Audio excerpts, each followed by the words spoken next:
Welcome in on a Friday morning.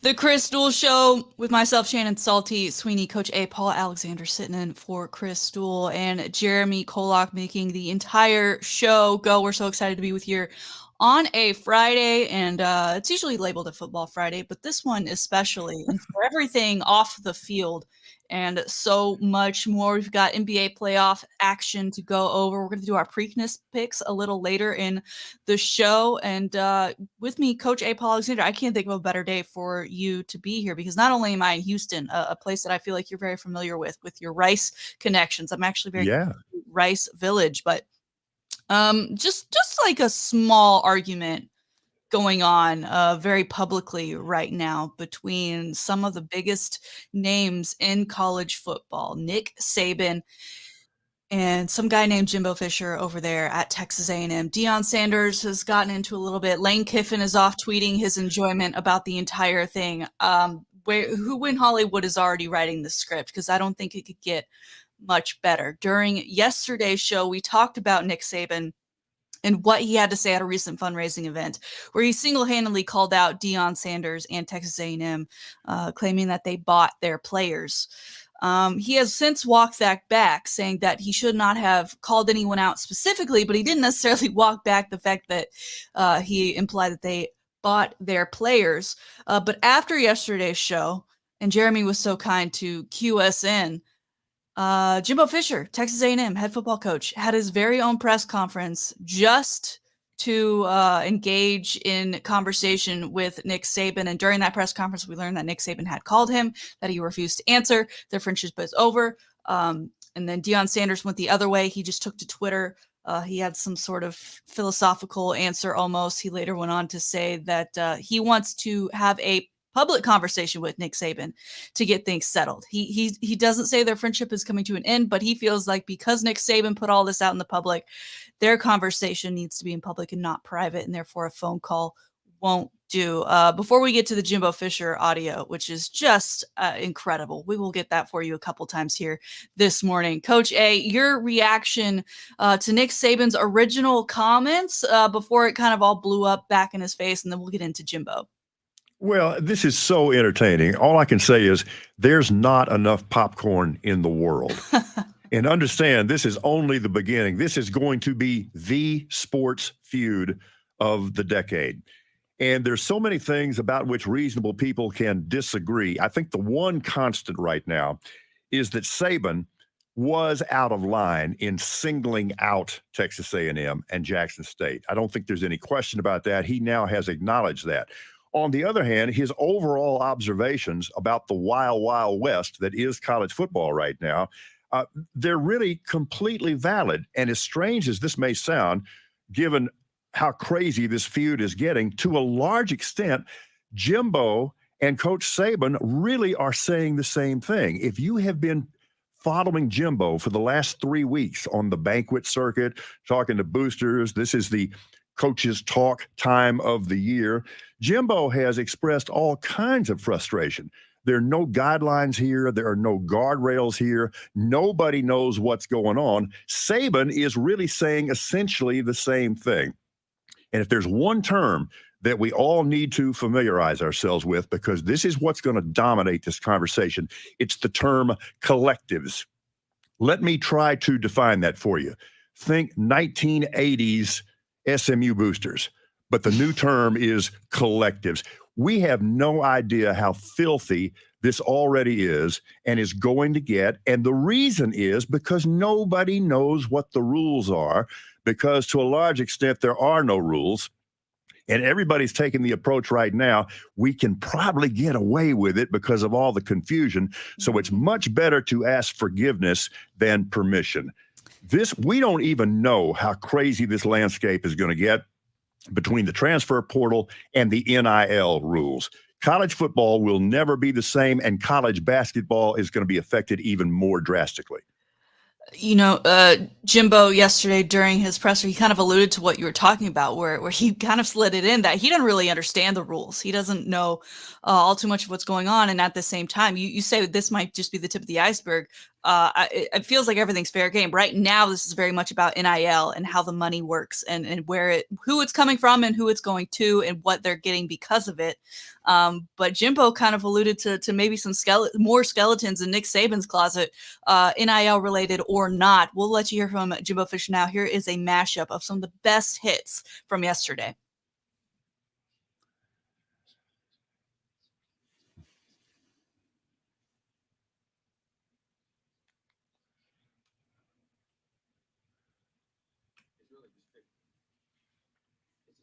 Somebody can say things about somebody and an organ. More importantly, 17-year-old kids. You're taking shots at 17-year-old kids and their families. And they broke state laws. They're all money. We bought every player on this group. We never bought anybody. No rules were broken. Nothing was done wrong. It was all in the way we do things, the ethics in which we do things. And these families, it's despicable that a reputable head coach can come out and say this when he doesn't get his way. Things don't go his way. The narcissist in him doesn't allow those things to happen. It's ridiculous when he's not on top. And the parity in college football you've been talking about, go talk to coaches who coach for him. You'll find out all the parity. Go dig into wherever he's been. You can find out anything. And it's a shame that you got to sit there and defend 17-year-old kids and families at Texas A&M because we do things right. We're always going to do things right. But we're always going to be here. We're doing a heck of a job. These coaches have done a great job. Our players have done a great job. The whole organization of recruiting people. It's despicable that we got to sit there at this level of ball and say these things to defend the people of this organization. The kids, 17-year-old kids, and their families. It's amazing. Some people think they're God. Go dig into how God did his deal. You may find out about a guy that a lot of things you don't want to know. We built him up to be the czar of football. Go dig into his past, or anybody's ever coached with him. You can find out anything you want to find out. What he does or how he does it. It's despicable. It really is. Have you had any contact with Nick? No. Oh, he's called. You just didn't make the call? I'm going to. We're done. And He shows you who he is. and then I just wanted to, He's the greatest ever. and then I just wanted You to, got all the advantages. Easy. Oh, there's so much to dissect there. Before we get too deep into it, Paul, your thoughts on Jimbo deciding to go this route and do a public presser 10 a.m. yesterday, and for this to be how he came out. I mean, swinging. There was never any question about it. And I am not being critical here. In fact, I don't think we know enough yet for us to take sides. So I'm trying to be very, very balanced in my observations. But the one thing we knew is that Jimbo Fisher was going to react that way. And I don't even mean that as a criticism. It's who he is. That guy's motor runs very hot.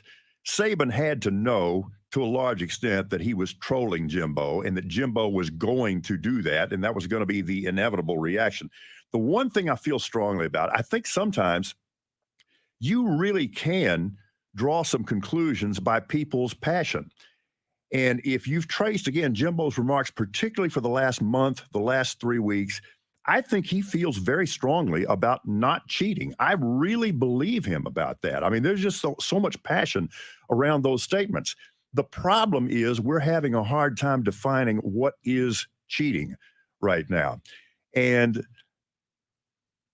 the issue here is that, yes, we have NIL permission right now. And let me say this from a legal standpoint, a moral standpoint, a constitutional standpoint, a labor standpoint, I get it. But it's creating chaos in college football. The thing is, you can't offer somebody a job as a recruiting enticement. What you can do is try to match them with some kind of NIL income once they get there. And that's where the collectives get involved. And that's where the boosters get involved. And that's where this gets muddy.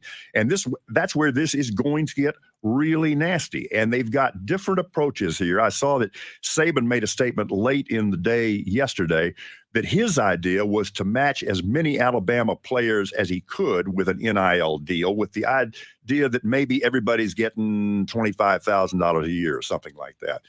And that's one of the things coaches are going to have to deal with, because as a result of this, we've always had the haves and the have-nots in college football.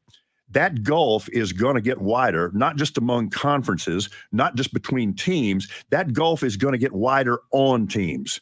You're going to have guys making lots of money and guys making no money, and that's going to create resentment. And plus, you have the transfer portal, aka rabbit hole, open. So somebody gets upset Wednesday at practice, and on Thursday he's transferring. Dabo Sweeney, I think, has been really, really right on in describing this. And look, I don't want to be Chicken Little. I don't want to be Henny Penny. I don't want to say the sky is falling, but be careful that the sky doesn't hit you in the head. We don't even know yet how devastating this is going to be for college football, how this is going to change everything, and this is going to put some teams and some schools out of business. Coach A not taking a side in Jimbo v. Saban quite yet. He's going to wait for some more details to be revealed. But if you're taking a side, let us know. You can give us a call, 1-800-707-9760. We'd love to hear from you.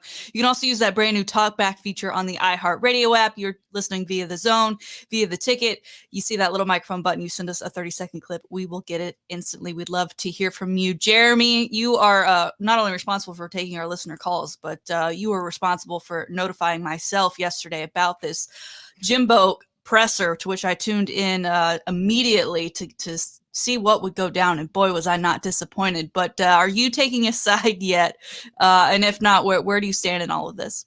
You know, I don't think I'm quite taking a side, but I did one thing about from the Nick Saban standpoint is when his original comments, when he's doing that first interview where he mentions Deion Sanders and Texas A&M, he's speaking to a room full of boosters. So his motivation there is not to start this war in the SEC and to get eventually reprimanded by the SEC along with Jimbo Fisher and to lose contact with his former assistant. His goal here was to say, hey, boosters, wake up because we're going to fall behind. We're not going to be able to sustain the success that you're accustomed to unless we start doing what these other schools are doing because it's legal. That's all I think his motivation was. I don't think he meant for this to become this. Now, obviously, he shouldn't have called out his former assistant, who he knew, like Coach A just said, Jimbo's going to react that way. We all know Jimbo's going to react that way, and we don't know him personally. So it's just it was a situation that probably got out of hand. I think it's highly entertaining, and we'll see how it goes up until that next matchup between the Aggies and the Crimson Tide. It just got a lot more appealing. That matchup. October 8th for those that need to mark that on their calendars. Go ahead, Coach. I think Texas plays OU that day, too. I know what I'll be doing that day.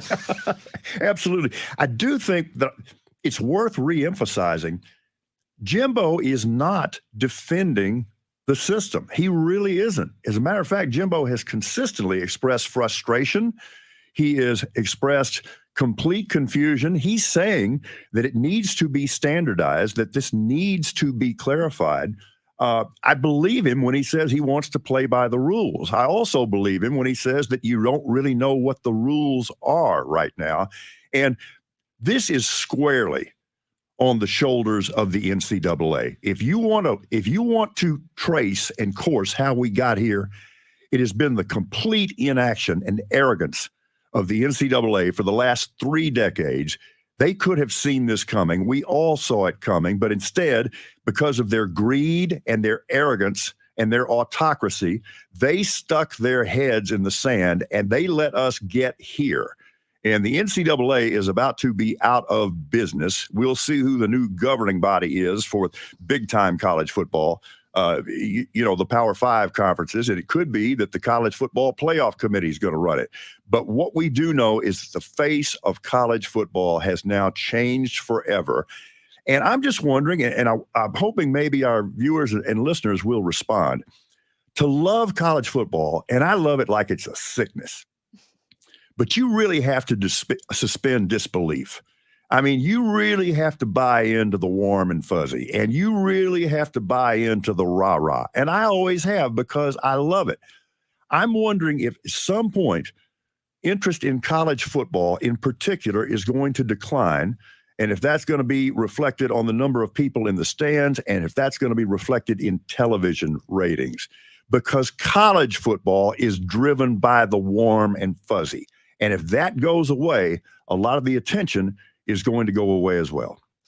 We are just getting started here on the Chris Duel Show Friday morning. Nick Saban versus Jimbo Fisher. Whose side are you on? Coach A sitting in for Chris, who's taking in an Eagles concert this weekend. Jeremy KOLOK holding it down in the San Antonio studios. I'm Shannon Salty Sweeney coming to you live from a closet in Houston. When we come back, we've got the high five play of the day and so much more. Stick with us. It's the Chris Duel Show. Ticket 760 AM 1300 The Zone.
Okay.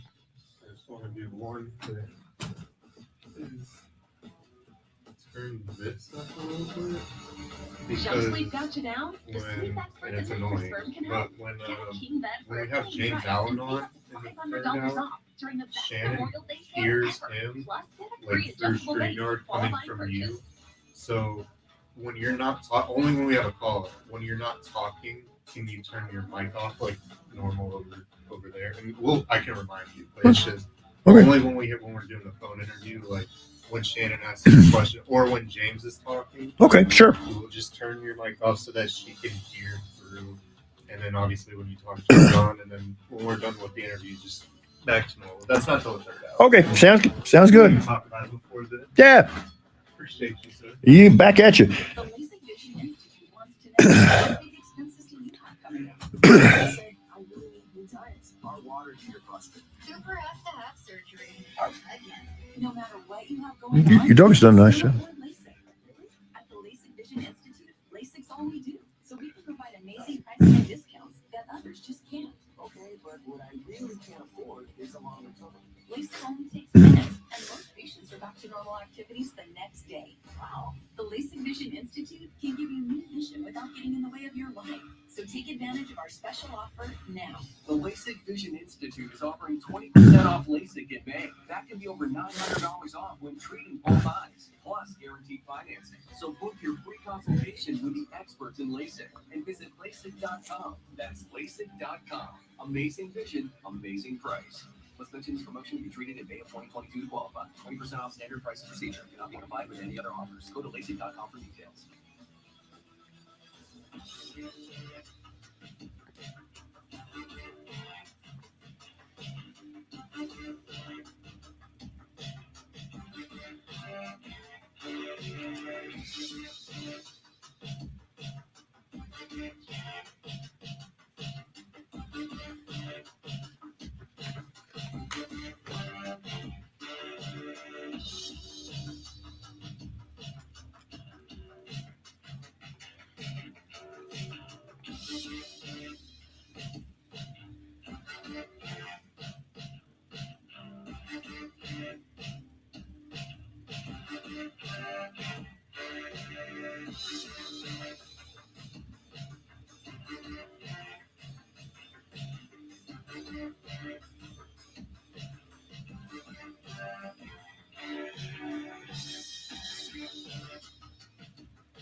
By dialing 1-800.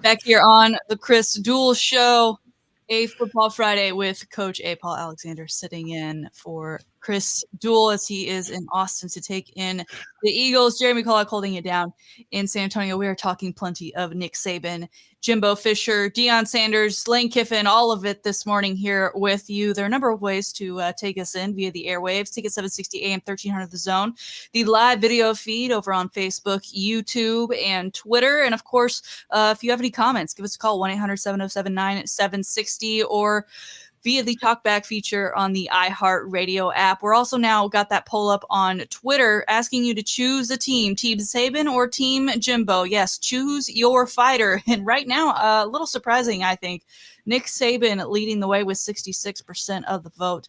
That, of course, available at AM 13 on the Zone, at Ticket 760 on Twitter. But right now, it's one of our favorite times of the morning. It's time for the high five play of the day.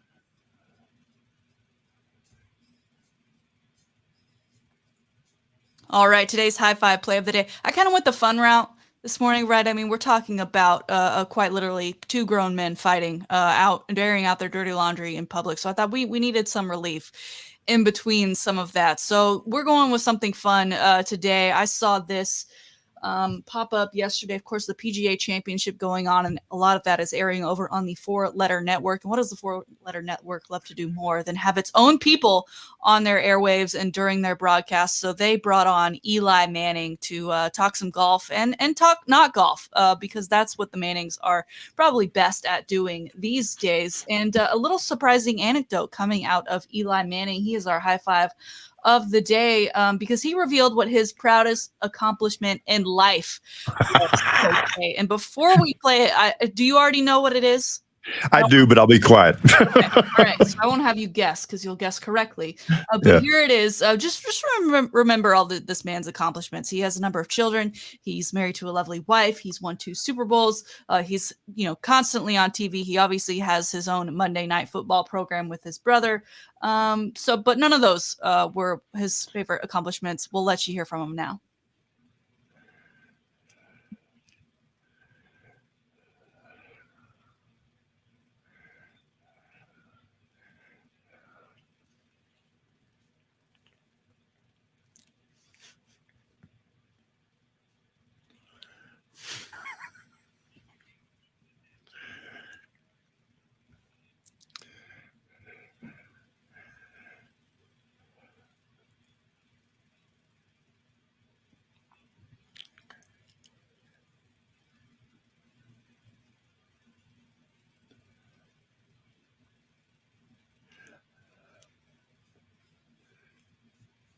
Eli Manning covering the 4-Letter Network yesterday and part of that PGA Championship and talking about his greatest accomplishment, an atomic wedgie, sir.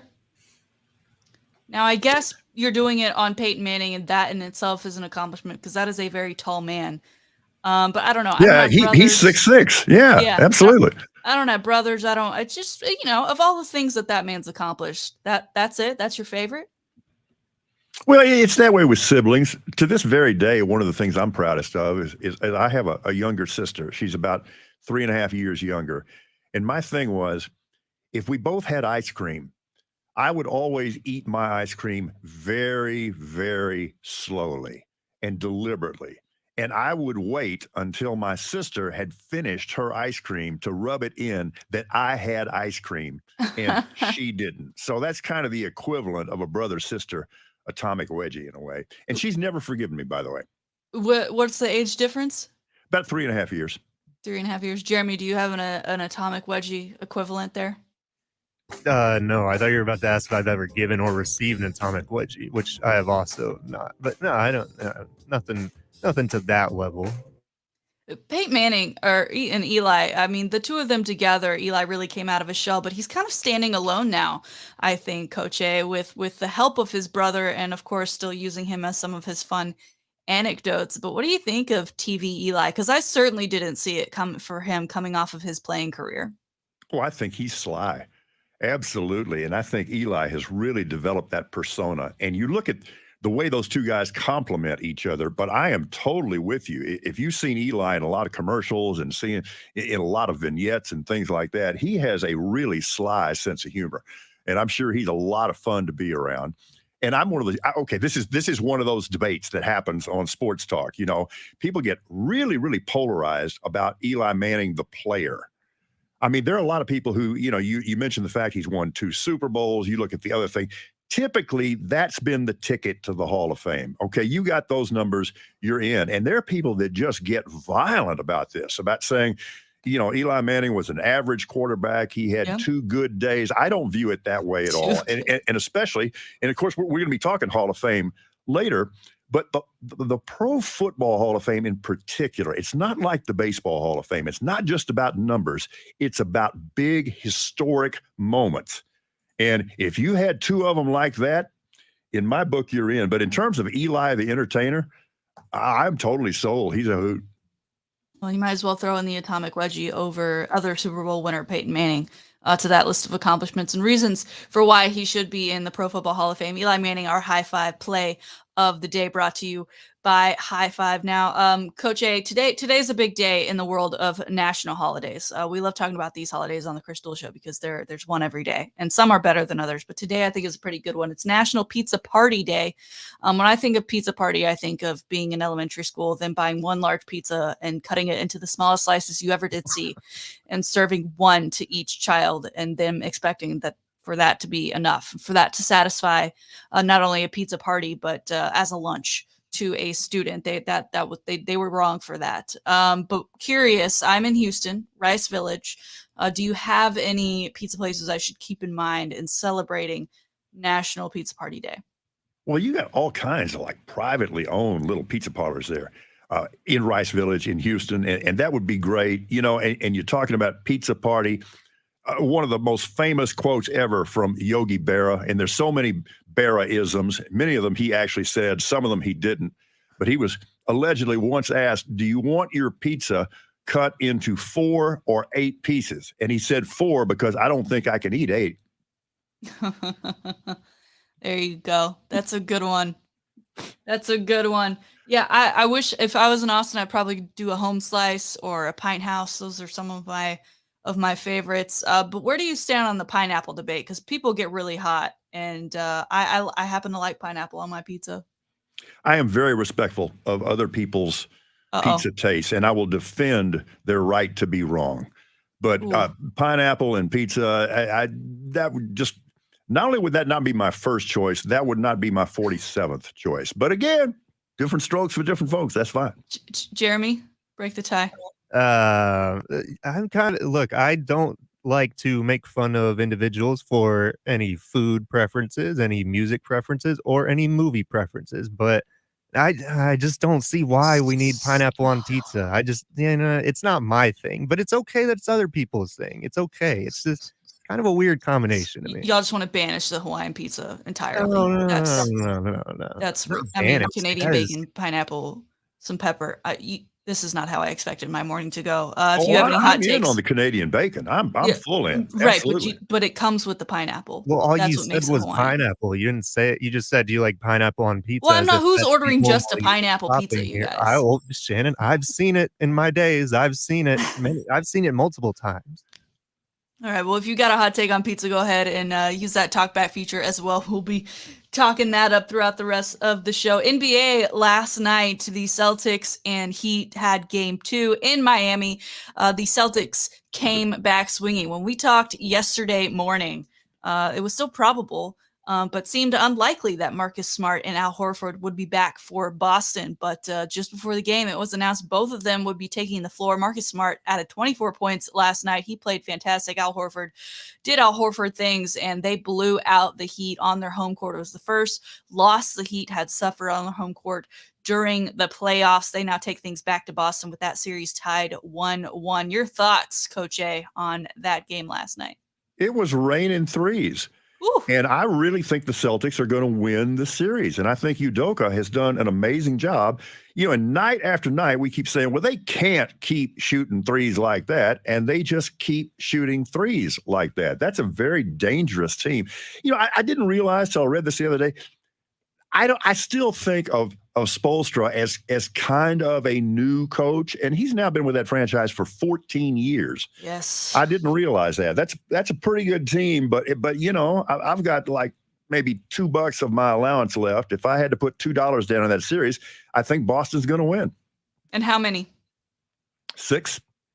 Boston is 6. That's what I said too. Jeremy, you said, was it 7? I said Heat and 7. Heat and 7. All right. Well, we're 1-1 going into game 3 in Boston this weekend. And tonight, my Mavericks against the Warriors. The Warriors up 1-0 in that series, and they are back in Golden State, in San Francisco, the least favorite town in Charles Barkley's memory. He says it's like hell going there, and he doesn't care for their fans either. They, we talked about what he said on air to those Warriors fans who were telling them that he sucked. He returned the favor, but off air, there were some vulgar language that flew between both Charles and those fans. So it'll be interesting to see what that's like tonight as the pregame takes off on TNT, and then the postgame as well. But on the court, Luka, and this picture was debunked, Coach A, and we talked a little bit about it yesterday. The photo of him and Boban having beverages. Luka had a full glass of beer, and people were saying, "Oh, that's right before that game. Why would he even do that?" And the Mavericks came out and said, listen, that's an old photo. You're trying to start something that's not real. People then were putting out old photos of Luka doing hookah, and that in the rhyming, that people just had a lot of fun with that.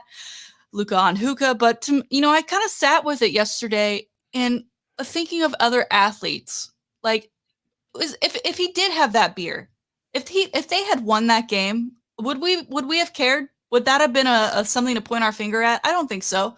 And even because they didn't, if he had that beer, I think there's musicians and singers who take shots before they go out on stage, whether it's just to like warm up that voice a little bit more or to get the nerves out. We've heard of baseball games and some people use substances just to get the nerves out. I don't know that it's that insane for a guy to have a beer before he hits the court. I get it's Luka. I get he comes into the off-season workouts chubby. I get that. But is it really that big of a deal had the photo been legit? Well, I don't know where the line is exactly. I do know that you have to have some kind of rules here. And I'll harken back to a couple of things. There was this debate, during the Olympics about the female sprinter who had been smoking marijuana. Yeah. And there was the response that said, well, that couldn't possibly be beneficial. I mean, that relaxes you. How would that make you a better sprinter? Well, actually, I'm going to answer that question for you. Sprinting is all about relaxing. And you're darn right, marijuana could be a performance-enhancing drug for a sprinter because sprinting is all about relaxing. That said, one of the greatest sports pictures I've ever seen, I'm sure you guys have seen it, Super Bowl I, the Kansas City Chiefs against the Green Bay Packers. It was before it was actually the Super Bowl. It was just called the AFL-NFL World Championship game. And it was played in Los Angeles. And the Packers had a small lead over the Chiefs at halftime. And there is this great picture of Lynn Dawson, the Chiefs quarterback, and he's sitting in a chair in the locker room, and he's hunched over, and he's got an open Fresca on the floor. Back, if you can recall, Fresca, the soft drink, but he's also got a cigarette in the other one. And he is he's just going at it on this. And I will tell you that smoking in NFL locker rooms, it's not common now, but it used to be really prevalent. And let me say this is primarily a post-game activity, but if you were covering Major League Baseball back in the 80s, as I was, for example, and particularly if you were living in St. Louis, home of Budweiser. I mean, you would have thought that clubhouse was a Bud distributorship. I mean, I mean that was kind of Your taste the testers. evening snack of champions, you know. So, so I don't know. All I do know is that for the integrity of the sport, you got to be kind of careful about anything that could be viewed as performance enhancing. Or, as I said, you say all you're doing is relaxing. Well, in some cases, the ability to relax is everything. And one of the things that we're measuring among athletes is who has enough control over their body, their system, their mind, their soul to enable themselves to relax. So I can see why that's kind of cloudy. Now, I don't want to twist your words here, Coach A, but are you saying that beer is performance enhancing? Um, That I can drink it, I should be drinking beer right now to enhance my performance. Here's this. I think if we're playing darts, it is. I think if we're bowling, it is. You know, if you're trying to hit a 105-mile-an-hour fastball, probably not. Probably not. You know, but again, I'm kind of sympathetic to the leagues here because you really have to watch the integrity. You have to be concerned about appearances. And you're exactly right. Somebody, you know, doctoring a photo or claiming that this was pregame when it wasn't and stuff like that. I understand the concern. I'll just leave it at that. Do I think it would have been the end of the world? I do not. But I also understand why commissioners in particular have to be very careful about that stuff. I say Lucas 23, let him live his life. That photo wasn't legit, but had it been, no one would have cared had the Mavs won that game one. Game 2 tonight in Golden State, 8:00 tip on TNT. So all the fun of Charles Barkley, Shaq, and company, and hopefully hopefully they will have gotten them a bigger sports desk. If there's going to be 5, not just grown men, but grown athletes like Shaq and Charles themselves, we're going to need a bigger desk for those men. This is the Chris Duel Show on a football Friday. So much more football to discuss and breaking down the Nick Saban v. Jimbo Fisher fight discussion. I don't know what we're calling it at this point, but it's worthy of a prime time slot. So we'll get back into it. We'll replay that Jimbo audio for you for those that have yet to hear it. And we'll talk about Deion Sanders and Lane Kiffin enjoying it from the sideline. He is excited for media days, which will come later this summer. Will be the first meeting, or at least a moment we'll have Jimbo and Nick Saban in proximity to each other prior to that October 8th game between Alabama and Texas A&M. Again, if you want to give us your opinion, if you're Team Jimbo, Team Saban, give us a call 1-800-707-9760. Or use that talkback feature on the iHeartRadio app. You're listening to The Chris Duel Show, Ticket 760 AM 1300 The Zone.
Junk sleep got you down? The sleep experts at Mattress Firm can help.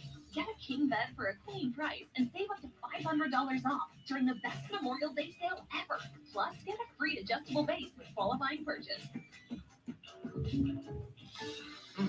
Love the mochas here. Too bad my budget doesn't. Sarah, don't give it up. State Farm has options to give you a surprisingly great rate. Thanks, Jake. Next round's on me. Like a good neighbor, State Farm is there. Call or go to statefarm.com for a quote today.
When flying insects show up in your home, how do you get rid of them? Hopelessly clapping every single one? Aimlessly swatting back and forth? Hanging fly strips in your living room? Ew, ew, ew. Instead, try Zevo traps. Zevo uses light, not odor or chemical insecticides, to attract and trap bugs, working continuously so you don't have to. Zevo, people friendly, bug deadly. Now at a store near you.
Jake from State Farm here. Some other car insurance companies are increasing their rates in your state, but don't worry. If your bill's going up, switch to State Farm for surprisingly great rates. Like a good neighbor, State Farm is there. Call or visit statefarm.com for a quote today. The LASIK Vision Institute offers free virtual consultations, so you can get all your questions answered from the comforts of home. Questions like, is LASIK affordable? Right now at the LASIK Vision Institute, get 20% off LASIK in May. That could be over $900 off when treating both eyes, plus financing. So visit LASIK.com. Must mention this promotion will be treated in May of 2022 to qualify. 20% off standard price procedure. Cannot be combined with any other offers. Go to LASIK.com for details.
Now, Chris Duel.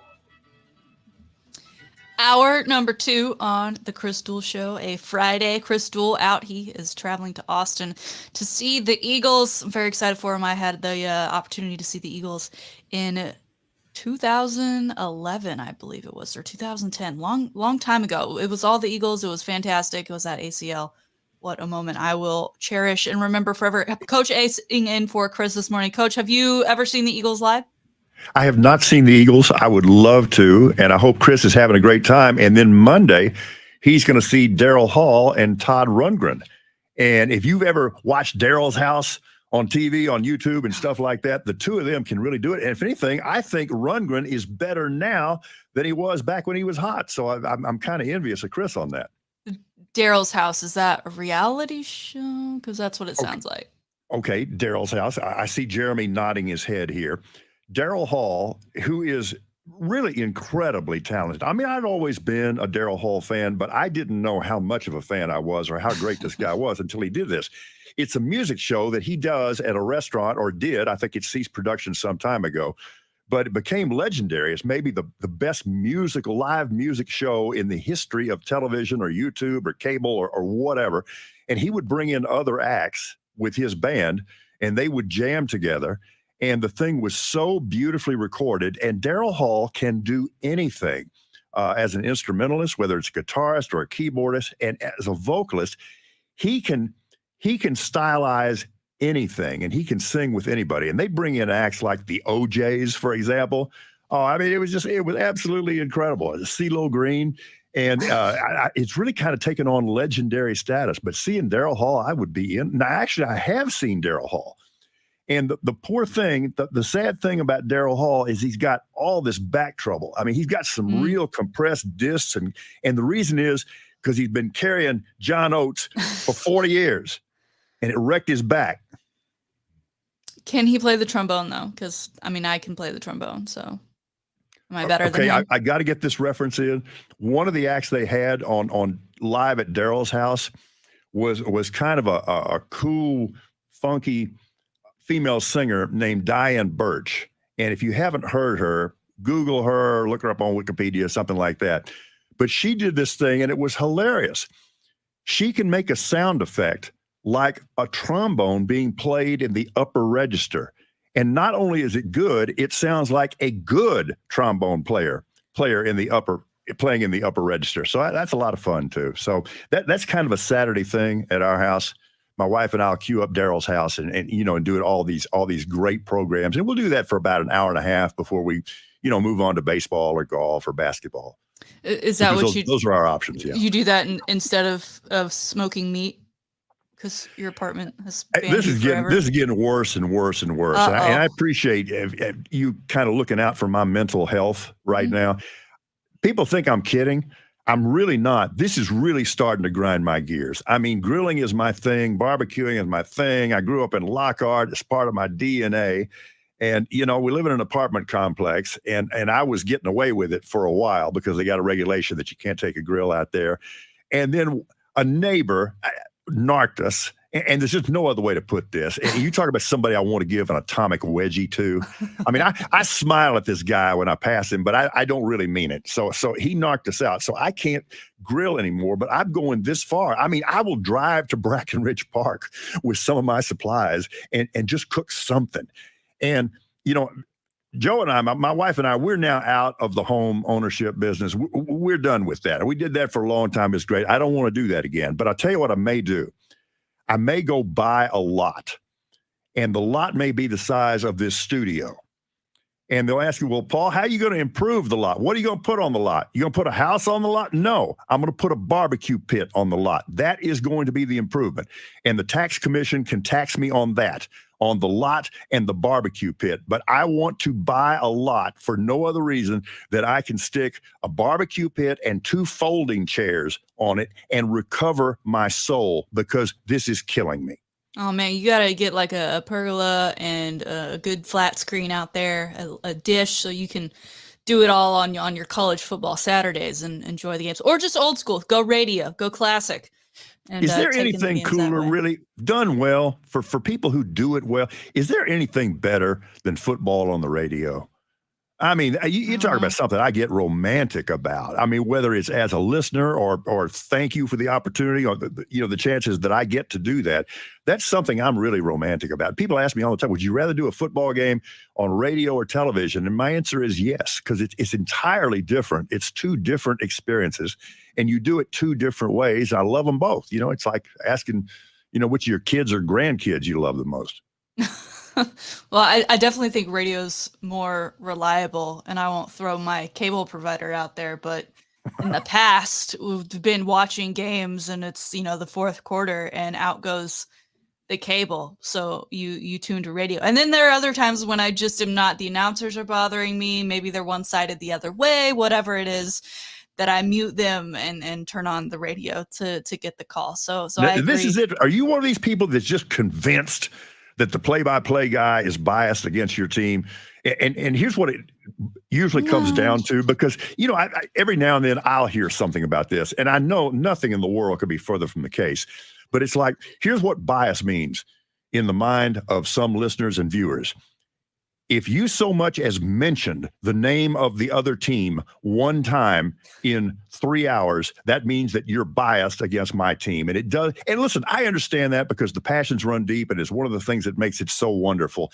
But all the time, and in particular, I'll hear people like going off on Joe Buck or something like that. Well, it's obvious. I don't see it. I don't hear it. I mean, like a Kirk Herbstreit, who in his own time, in his free time, has made some disparaging comments towards the University of Texas.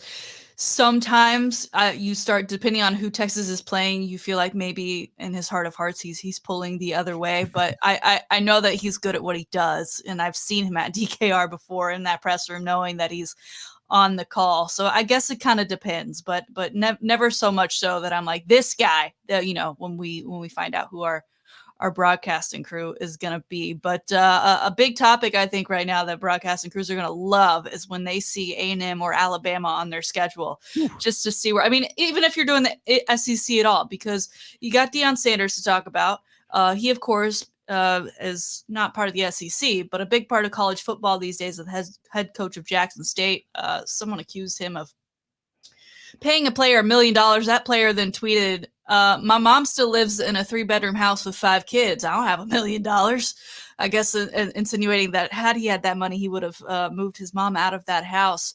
And Deion Sanders responding to say, I don't even get paid $1 million. This coming after Saban threw them as well as Texas A&M under the bus, saying that they were paying for players. Also in the SEC with Ole Miss, Lane Kiffin, who he's like always been the mischief of college football, but I think right now he's enjoying that it's not his name being skewed, right? He's finally getting to stand on the sidelines and take this all in. So if you go to his Twitter this morning, I mean, it is all gifs of popcorn and retweets and, mocked up photos that he might be enjoying this more than anyone. I don't even know if he's taking sides. Lane Kiffin, also a former Nick Saban assistant. Right. But of course, the main beef here between Nick Saban and Jimbo Fisher, Nick Saban calling out Jimbo during a fundraising event in which, ironically, he was raising funds for his football program, and then called out, which he has apologized for specifically calling out Jimbo Fisher and Texas A&M for paying for players. But that's what he said, and Jimbo held an entire press conference to defend himself, to defend his team, to defend his players and program. And we've got a good mashup for you here. We'll let you listen to it now. Here's Jimbo.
To defend the people of this organization, the kids, 17-year-old.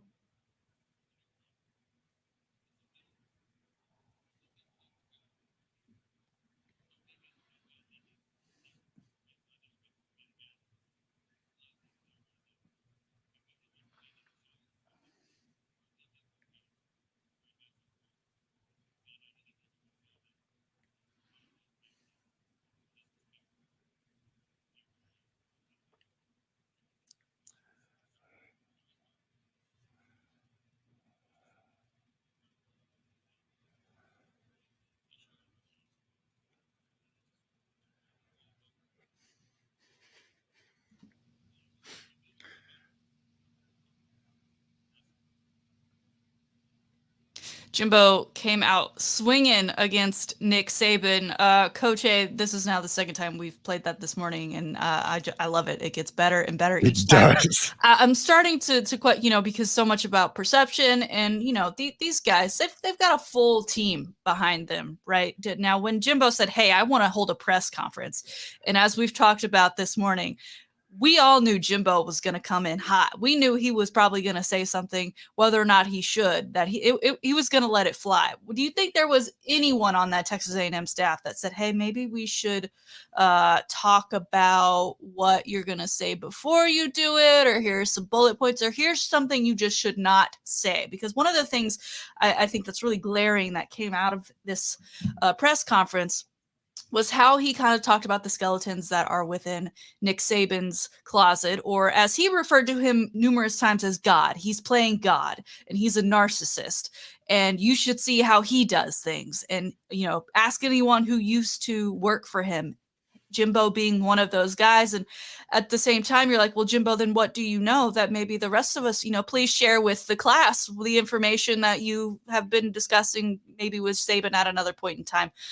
The whole thing is just absolutely insane. I think it will continue throughout the rest of the summer. Media days, they're going to be here before you know it. And then the season's going to get started, that game October 8th. So just prime time, middle of the season, same day as Coach A said, as Texas and OU. So a huge day for college football. But Coach A, once again on Jimbo Fisher. In answer to your question, do I think a conversation took place in the A&M athletic department? I do.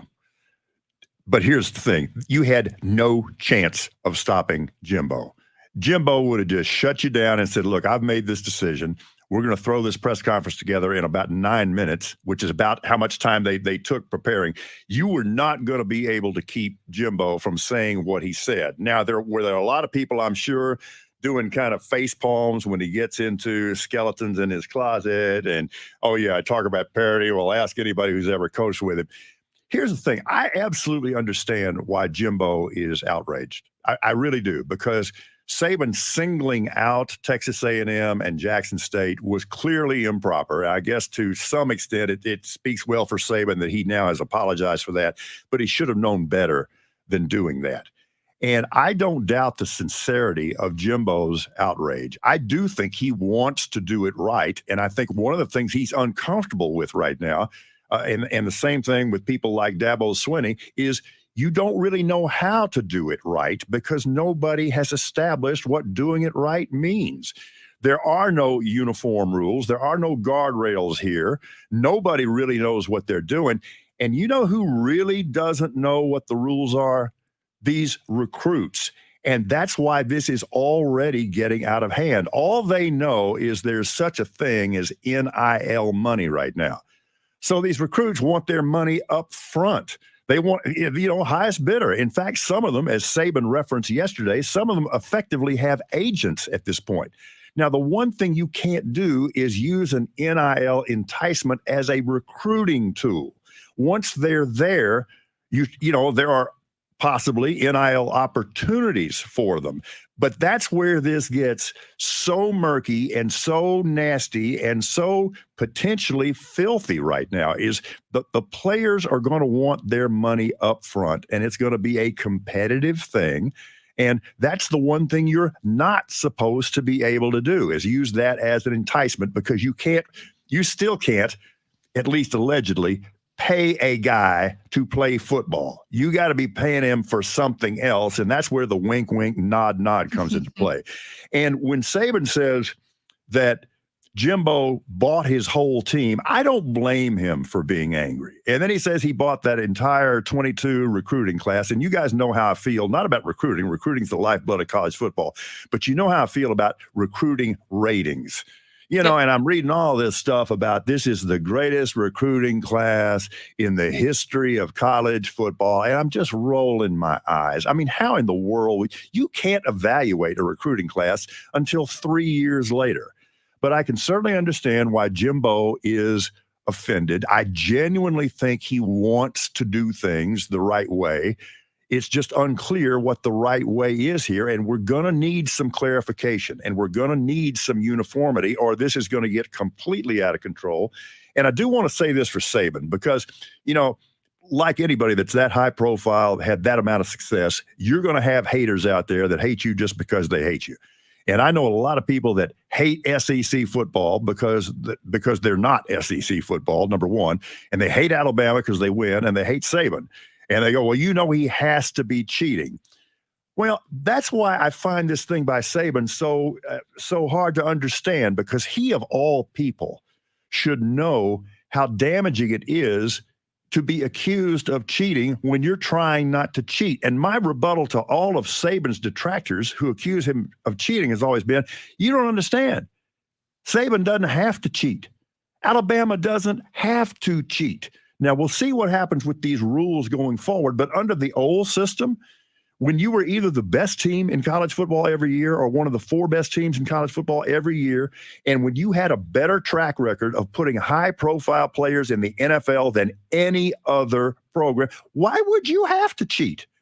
And to a certain extent, that's what Jimbo is saying at A&M. Why, with everything we've got going for us from a resource standpoint, why would we have to cheat?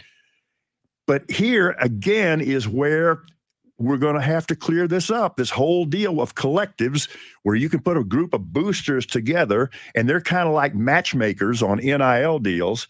That's not really kosher, and that's not what this is about. And now you fold in the transfer portal or the rabbit hole, and we saw another example of that. I guess it was yesterday, the first team All-America wide receiver at Pitt, Jordan Addison. And that guy was as good a receiver as there was in the country last year. He'd been shopping around. Of course, we'd heard all this stuff that he was going to transfer to Texas, and he took a trip to Texas, which he did. Well, he's going to USC.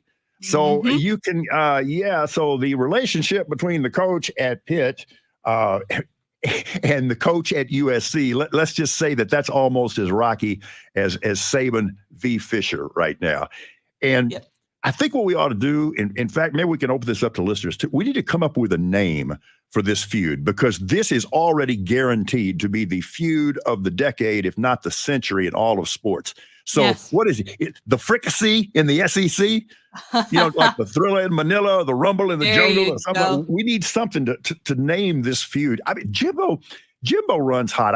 If you don't mind, I got one quick Jimbo story for you. I've been around him a few times, but the time it was the most interesting, I was a high school offensive football coach, and every year they have the big coaching convention. Historically, it was in San Antonio right before the season starts, right before two-a-days. All right, and my big mission for this upcoming season is I wanted us to get better at the 3-step drop passing game. So I wanted to learn as much as I could learn about the 3-step drop passing game. And they have all these different clinic sessions, and there was Jimbo Fisher, offensive coordinator, LSU, and he's lecturing on the 3-step passing game. Man, I'm in. So I sit in there, and guys, I was mesmerized.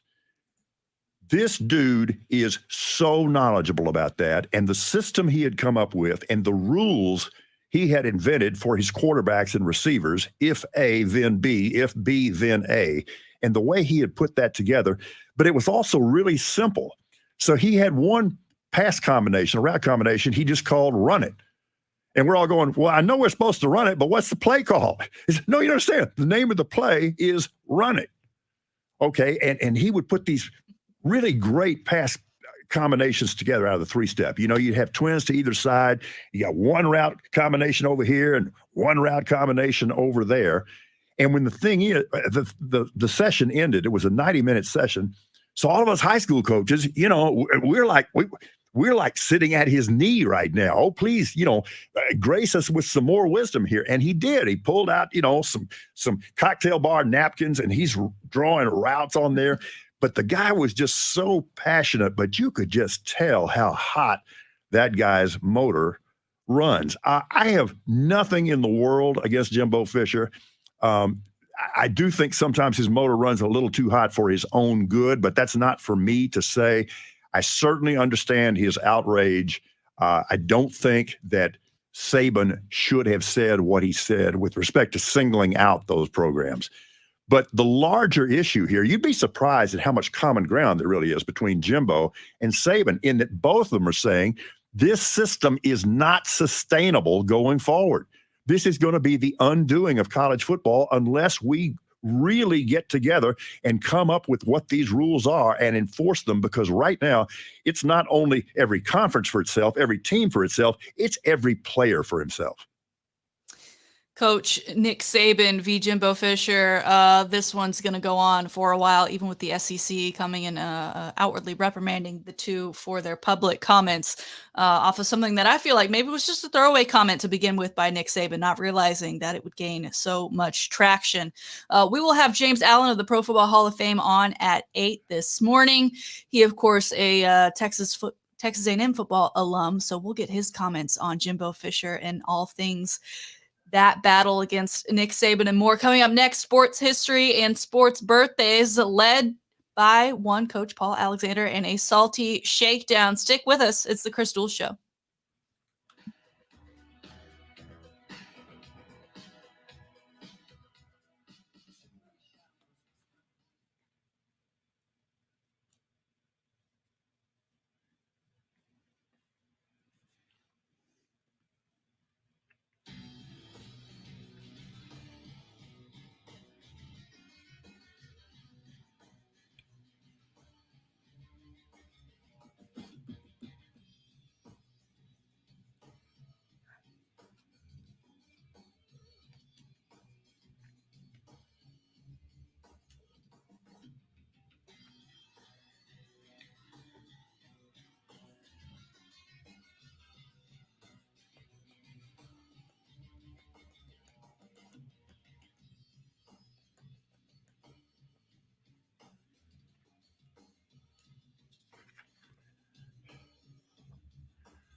Jump sleep got you down? The sleep experts at Mattress Firm can help.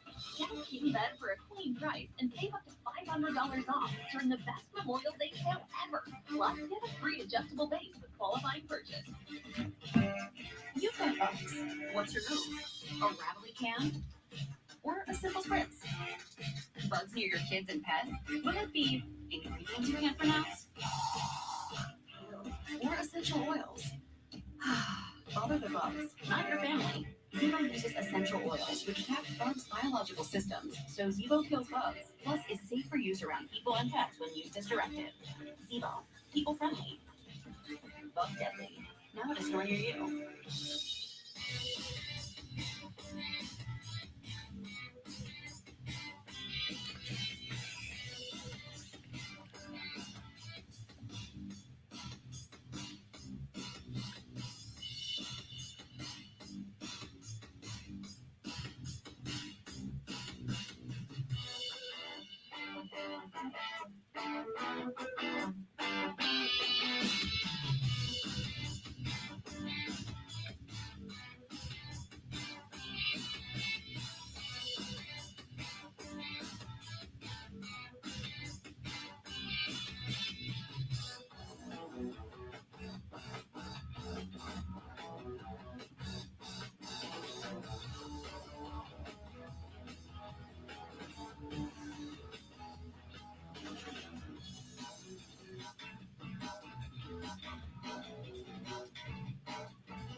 Hey, how you doing, man? As much of a music fan as you are, I can't believe you've never seen the Eagles. I never have. Man. Never had the opportunity. Man. I need to fix it. Well, they've been here. They've been in Austin. I know. I just have not been able to make it happen. Don't they know who you are? Probably not. They have 5-part harmony. You could have been the 6-part harmony. That would have been fun. How you been? I'm right. How are you? I'm good, thanks. Doing all right. I'm just surprised, man. Surprised. I tell you who I am going to go see in 2 weeks. I'm going to go see Herb and Lonnie. Herb Alpert and Lonnie Hall. Oh, I saw them at One World Theater in Austin several years ago. Yeah. And lastly, did you go see Chicago when they were here? Did not get a chance to do it this I time. didn't see you there. Did not get a chance to do it this time. But I may go try to see the summer tour with Brian Wilson. All right. Very cool. If I can. Yeah. Best show you've ever been to. Best concert you've ever been to. It would be any one of 3 of Chicago and Earth, Wind and Fire together. It was unbelievable. It was unbelievable. Easter Sunday, 1994, Alamo Dome, Pink Floyd. I'm sure that was great. I'm sure that was great. And Bruce Springsteen. Have you ever seen Springsteen? I have not. I do know that he used to open for Chicago back in the day. You know, I'm losing faith in you, Mr. Alexander. I'm losing faith in you. I'll try to rebuild. I'll try to rebuild my credibility. The boss is always at least a 3-hour show. Well, I'm aware of that. Yeah, absolutely. So, like I said, I'll try to rebuild my credibility. Come down from 10 to about 9. I will tell you this. I'll leave you on this contentious note. It is possible to be at once good, even very good, and still terribly overrated. And that's where Springsteen falls with me. Okay. Well, Terribly overrated. okay, but you know why you're saying that? Because you've never seen him perform. Well, no, I don't think you can say that exclusively because I am familiar with his canon of work, and it's very good. It's also overrated. But have you ever been a fan of his music? Certain songs, but again, I'm a fan of the Delphonics too. Well, in 75, when I was first introduced to his music, I thought, okay, this is all right. Yeah. Then I saw him, and then I understood. No, I get it. I do think this, and then I'm going to have to. I know you do too. I got to go do radio here in just a second, but I do think this. He was largely a creation of the Northeast intelligentsia. Rod Stewart. I have seen Rod Stewart. I've seen him 10 or 11 times. I haven't. I've only seen him once, but I've seen Rod Stewart. Yeah, absolutely.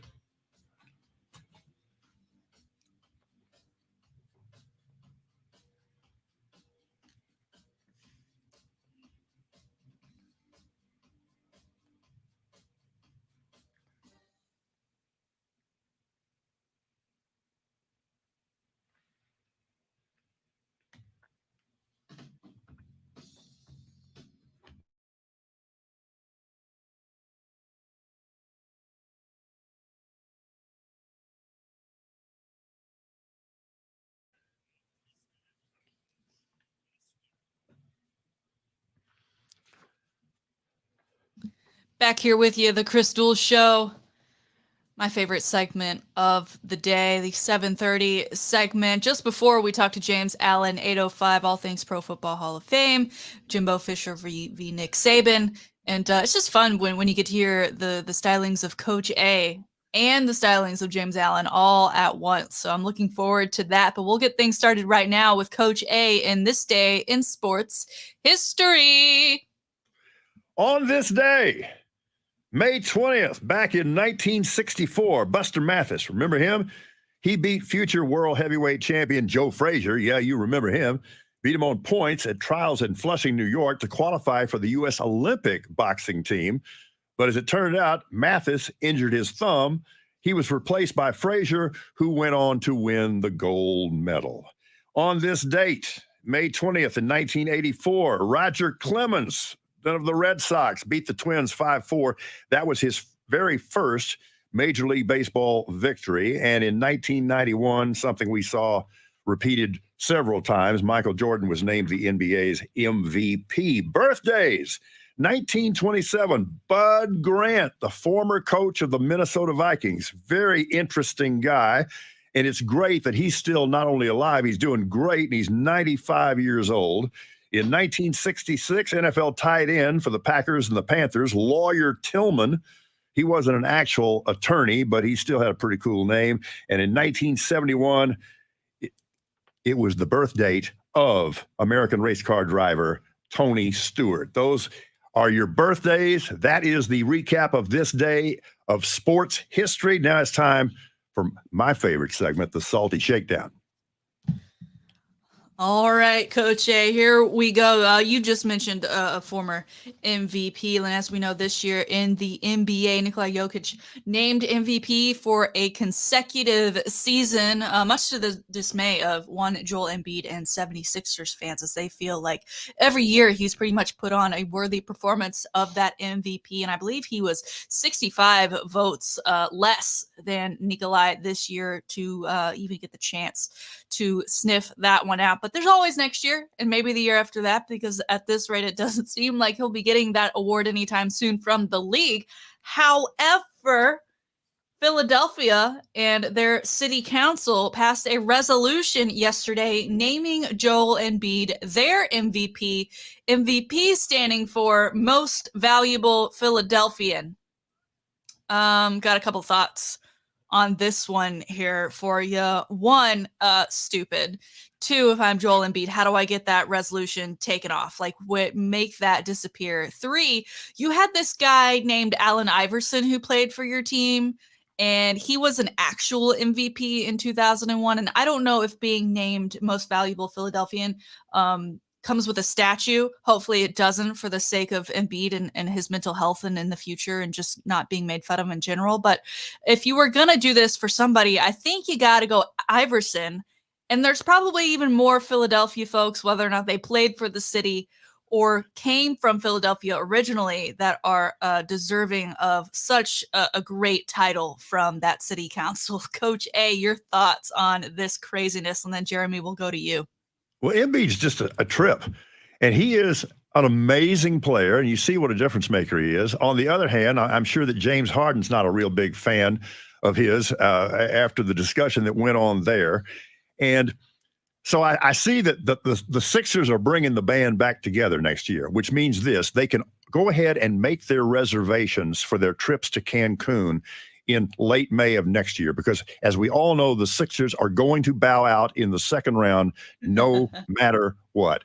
And I'm not taking anything away from Embiid, but to a certain extent, the way he was just kind of openly campaigning for that down the stretch, I mean, he's entitled to do it. It just didn't sit that well with me. Jeremy, what'd you think? You know, this reminds me, something I always think about is when like universities and stuff start building statues for guys. Like when I think, you know, that might be a little bit too early in that individual's life or even career to build a statue, because there's still time for, you know, something for them to mess up basically, or for them to do something bad, or for something to come out. I mean, what if USC had built an O.J. Simpson statue? And I know this is just the most valuable Philadelphian, but stuff like this, you know, the guy's still in his career. He hasn't won a title yet, and who knows what he's going to do 25 years down the line. I mean, all people are different, man. It's just, it seems premature. I seem to recall somebody named Dr. J. And oh yeah, there was a guy named Will Chamberlain too, wasn't there? Yeah, okay. Where are their special resolutions for Most Valuable Philadelphian? And I haven't seen that there's anything of a statue coming, but if there was, that, I mean, we've already crossed the line. I could see them continuing to just get further from it. Are we still trusting the process with Joel Embiid? I mean, because that used to be just his straight up his personality. That's all you needed to know. I didn't know what the process was then. I certainly don't know what it is now. After the Ben Simmons to James Harden to the early exit in the playoffs, like what I think I've lost trust for sure. I'm sure the city of Philadelphia has as well. But I guess they that's their way of showing appreciation, to name Joel Embiid their MVP standing for Most Valuable Philadelphian. Haven't seen a response from him yet, so we'll look out for that one. All right, moving on to Coach A's favorite topic, college football. Saturdays in the fall. Nothing gets much better than that, unless you can smoke some meat along with it, which Coach A is still working on for next season. But week 1 has already been named for a college game day location. I don't know if you've seen this news yet, Coach A, but of the games we're getting week 1, and usually there's mostly duds, but there are some interesting games like Utah versus Florida and Cincinnati, Arkansas, and Georgia v. Oregon. But game day is heading to Columbus, Ohio for Notre Dame versus Ohio State on September 3rd. Do you like this location? Do you like this game choice compared to the others? And should the guest picker be one Urban Meyer? I would love he's to free. see the latter happen. So I'll answer that question first. But yeah, I think the matchup is great. You know, and we'll see what's going on with the Notre Dame program now with the transition that they're in. I will say that I do think they've kind of stepped it up in recent years. You know, there were times when they were a little bit overrated. Maybe their athletes weren't quite the caliber, particularly with respect to speed, that you saw in other programs. But I think they've cleared that up a lot. Ohio State should be excellent once again. It's going to be a great venue. But you're talking about some of those matchups on that opening weekend. You know, a team I think is going to be really good. I think Arkansas is going to be really good. Are you calling out Brady Quinn? I was listening to Brady Quinn this morning before this show started. He does a wonderful job. When you hear Notre Dame football, he is still the face that pops up in my mind. I don't know if that's like my generational thing, but that to me was the last time that Notre Dame really had any relevance. Well, I saw Brady Quinn play when he was at Notre Dame. I had the pleasure of watching a game in Baltimore between Notre Dame and Navy. And Navy had them down in the fourth quarter. I mean, it was a heck of a football game. But, yeah, if we're talking about Notre Dame quarterbacks and stuff like that, I mean, there was that guy named Montana, right? So maybe we ought to call that Before back my into play. Yeah, well. Before my time. Yeah. And I recall, like, Deshaun Kaiser being, they really touted him. And then, where is he now? Just saying. Well, and they had some pretty good option quarterbacks back in the day as well. So no, I mean, if they got to pick a game day site right now, I think that works pretty well. I'm in. Yeah, that's where they're headed. Week 1, September 3rd. Now, we've been talking a lot about, obviously, Nick Saban, Jimbo Fisher, that game on October 8th. And that weekend in general is pretty hot for rivalries. But the Texas-Oklahoma football game, of course, in Dallas, the Red River Shootout, also on that day. And that game has already been announced as an ESPN game. So now I pose this to you. Now that we have this hot debate, do you believe ESPN College Game Day will be going to, are they playing in, I don't know if they're playing in Alabama or College Station, but do you think that's the game they choose, or do you think they hit up the State Fair, which they were attended last year? Or do we have to wait till we get closer and get the rankings? But if you had to pick right now, if they were calling you and said, hey, this week, October 8th, we've got to make a decision, because if we're going to do the State Fair, we've got to get in early because we got to get our plot on the fairgrounds or Tuscaloosa. Gotta find the right place to go there, because there's not slim pickings out in the boondocks. What say you, Coach A? Oh, that's not even close. I mean, if you're the program director there, if you're drawing a paycheck, okay, if you're not smart enough to know that we better go with this fricassee in the SEC between Saban and Fisher, you got to do that. That's a no-brainer. Yep, and that game is in Alabama. I'd be okay with it. I love the notoriety that Texas gets when College Game Day is involved, especially during that Texas OU weekend. But they do take up a lot of space on the fair. A couple of years ago, they kind of did it off into the back corner, so it was out of the way, and so the crowds weren't really a problem. But last year, they did it like smack dab in the middle of the fairgrounds, so they could have the stadium as a backdrop, and that was inconvenient for me. I came across them, didn't even realize it, and had to completely change routes mid-walk. I already had 2 beers in my hand. That's already too much for me to control that and the crowds. All right, finally, keeping it with football, but moving our attention to the Dallas Cowboys, a team that we are all a fan of here on the Chris Duel Show and otherwise. I've got a concern, Coach A. Micah Parsons, he's the dad, and he's a great dad because he takes his kid to do fun things like go to trampoline parks. And he's an involved parent because he does those trampolines with his son. My concern is what's his insurance policy? I don't really care about that. I care about the insurance policy that affects the Dallas Cowboys of whether or not he's available to play, because he was doing front flips at this trampoline park in Dallas yesterday and catching some major air. We had the Kansas City Chiefs ban Patrick Mahomes from playing basketball. Okay. Dallas Cowboys. I don't know if the cease and desist has already been sent, but get this man, take your kid to the trampoline park all you want, but do not get on those trampolines. Do not do the flips. I mean, I did gymnastics for a very, very short period of time, and so many sprained ankles just from stepping on a trampoline wrong, much less trying to do any tricks with it. Coach A, how much concern do you get when you see this headline, Micah Parsons trampoline camp? A great deal. It puts my heart in my throat. I mean, because that would be so Cowboys of them. I mean, that's a cowboy kind of thing to have happen. And it would be absolutely so disastrous.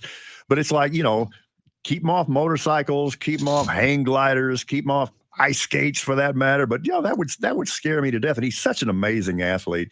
We saw him do everything last year. He plays inside linebacker. He can stuff the run. He can scrape off. He can blitz from the inside. He can blitz off the edge. But I'm trying to remember which game it was when he just really, really went over the top with me, where I just went, okay, this guy is really special. They had him in a coverage where he was locked up on a wideout 35 yards downfield.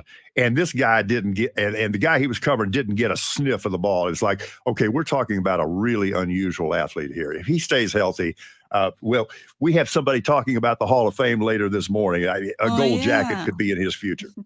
It's hard to believe that he was just a rookie last year. Micah Parsons already feels like a veteran. And but then you see this. He goes to a trampoline park and is doing front flips. And you're like, oh, he is still a young man who makes young man decisions.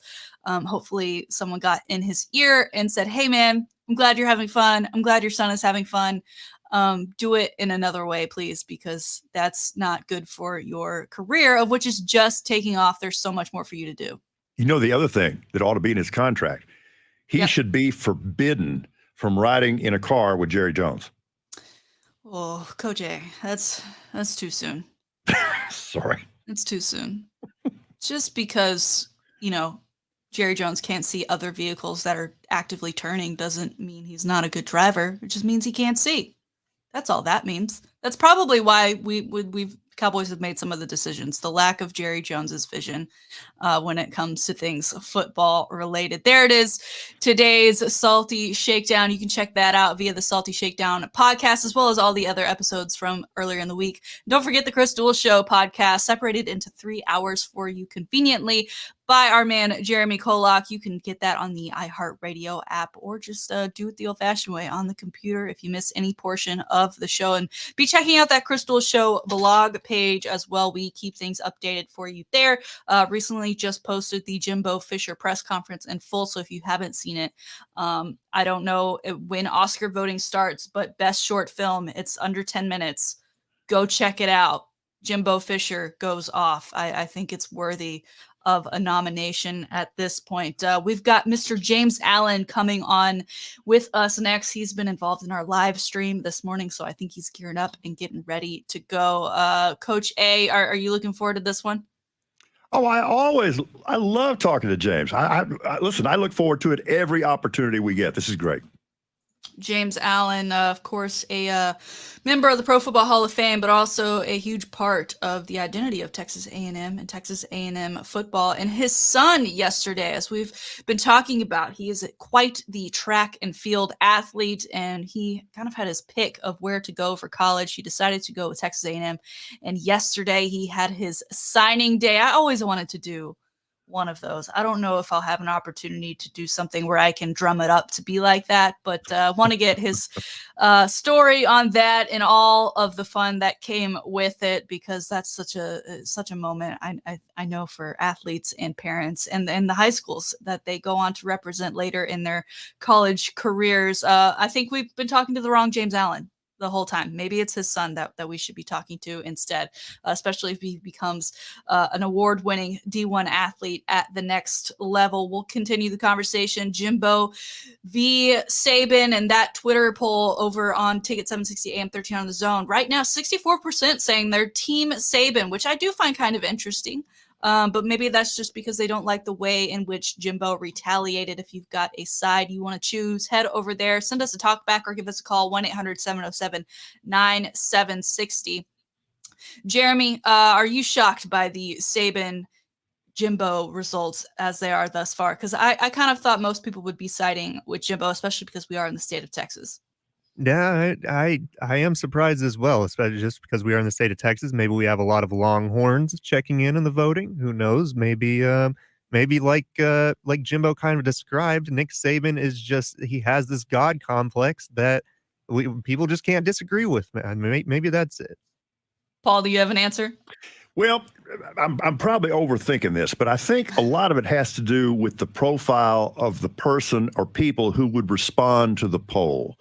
And I think if you're one of those people that shares Saban's view that the Aggies are buying players, they bought their entire 2022 recruiting class, I think if you're fired up about that, you're more apt to respond to the poll in the first place. What do you think? Yeah, I agree. And I think for Texas fans, I don't know, maybe they're looking to hold hands with some Aggies and go in together on this to go against Saban, because I'm someone, I'll never get over that 2009 championship. If Colt never got hurt, it would have been ours. That's a hill that I will die on. Coming up next, James Allen, the Pro Football Hall of Fame. You are listening to the Chris Duel Show. Ticket 760 AM 1300 The Zone.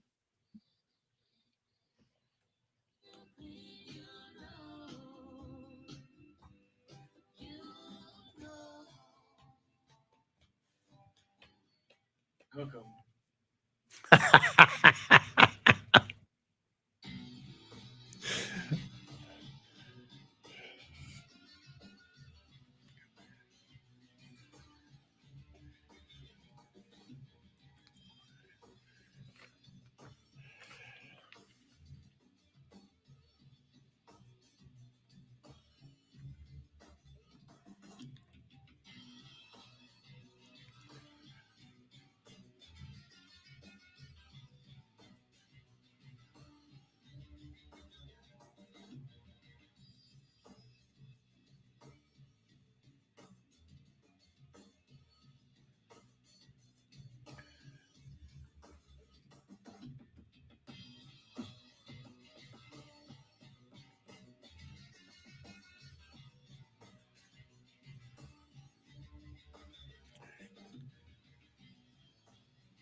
Dig your vinyl, man. My budget doesn't call it time when you left it. Don't give it up. State Farm has options to get you a surprisingly great rate. Rock on. Like a good neighbor, State Farm is there. Call or go to statefarm.com for a quote today. When you woke up this morning, before you knocked over your water, feeling around for your glasses, or stumbled to the bathroom to put in your contacts, stepping on every small toy along the way, what did you see? A world that was dull and fuzzy? Instead, what if when you woke up, you saw a world that was bright and clear? It's a possibility with LASIK at LASIK Plus. We've performed over 2 million LASIK procedures nationwide. That's a lot of happy patients, thanks to the expert medical teams at LASIK Plus. LASIK only takes minutes, with most patients back to normal activities the next day. So don't wait. Make your mornings brighter with the help of LASIK Plus. Right now at LASIK Plus, get 20% off LASIK in May. That can be over $900 off when treating both eyes, plus guaranteed financing. Visit mylasicoffer.com. That's mylasicoffer.com. The patient's choice for LASIK. Plus, mention this promotion is treated in May of 2022. Fall about 20% off standard price of procedure. Cannot be combined with any other offer. Go to mylasicoffer.com for details.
Yes, sir. So this is the segment that just for the James Allen interview, whenever James is talking, just so Shannon can hear Sure, him, yeah. just mic off, and then obviously when you talk, mic on. And then You got it. just while he's talking, and then once she wraps him or whatever, and we're back to normal. Happy to do it.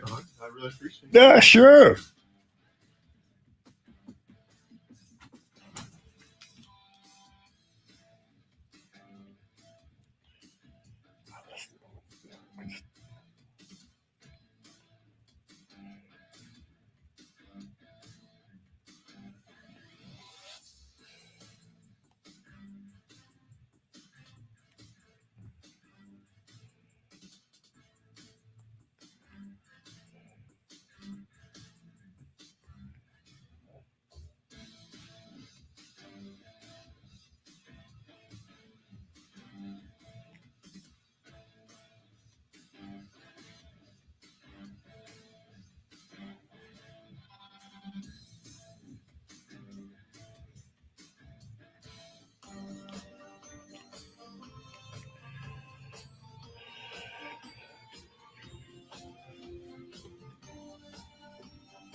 Now,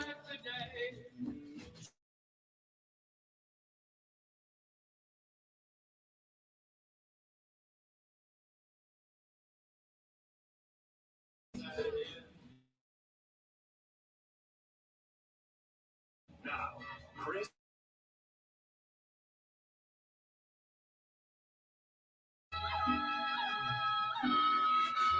I think this is it. Forget jump around. This is the James Allen intro that I think we all enjoy the very most. Joining us now, 8 o'clock on a football Friday, James Allen to talk all things football with myself, Jeremy, and Coach A, Paul Alexander. James, good morning. Good morning, the pride of UT Film School, the pride of Lockhart, Coach A, and my Oklahoma brother, Jeremy. It's good to hear from you guys. Well, James, let's get right to it. Nick Saban and Jimbo Fisher going at it very publicly about disputes of who might be paying players, what might one coach have done in the past that wasn't so illegal. It's a wide variety of topics and branches of which we could take this. We are asking folks, are they team Saban? Are they team Jimbo? A lot of folks saying they're team Saban. Your thoughts on this? Have you taken a side, and why you think people might be preferring Saban at the moment over Jimbo? Well, I know what's been said. I think I'm going to probably pontificate a little bit on the why. And let's take my A&M back out of the equation. As you know, I was going to UT at the last minute and hooking horns all the time. And so it's really not anything to do with that. Obviously, Coach Fisher was hot. And you have to be at that league. I don't care if you're Bobby Bowden or Jimbo Fisher, the social guy, FCC guys, or Kimmy Johnson, or even Nick Saban, who's yelling, 40 points ahead with 10 seconds left, screaming at their players. They are very passionate people. But, he did come at Saban pretty hard, obviously with some shots about what he does. And but people that just, without going to a long thing, people forget where NIL came from.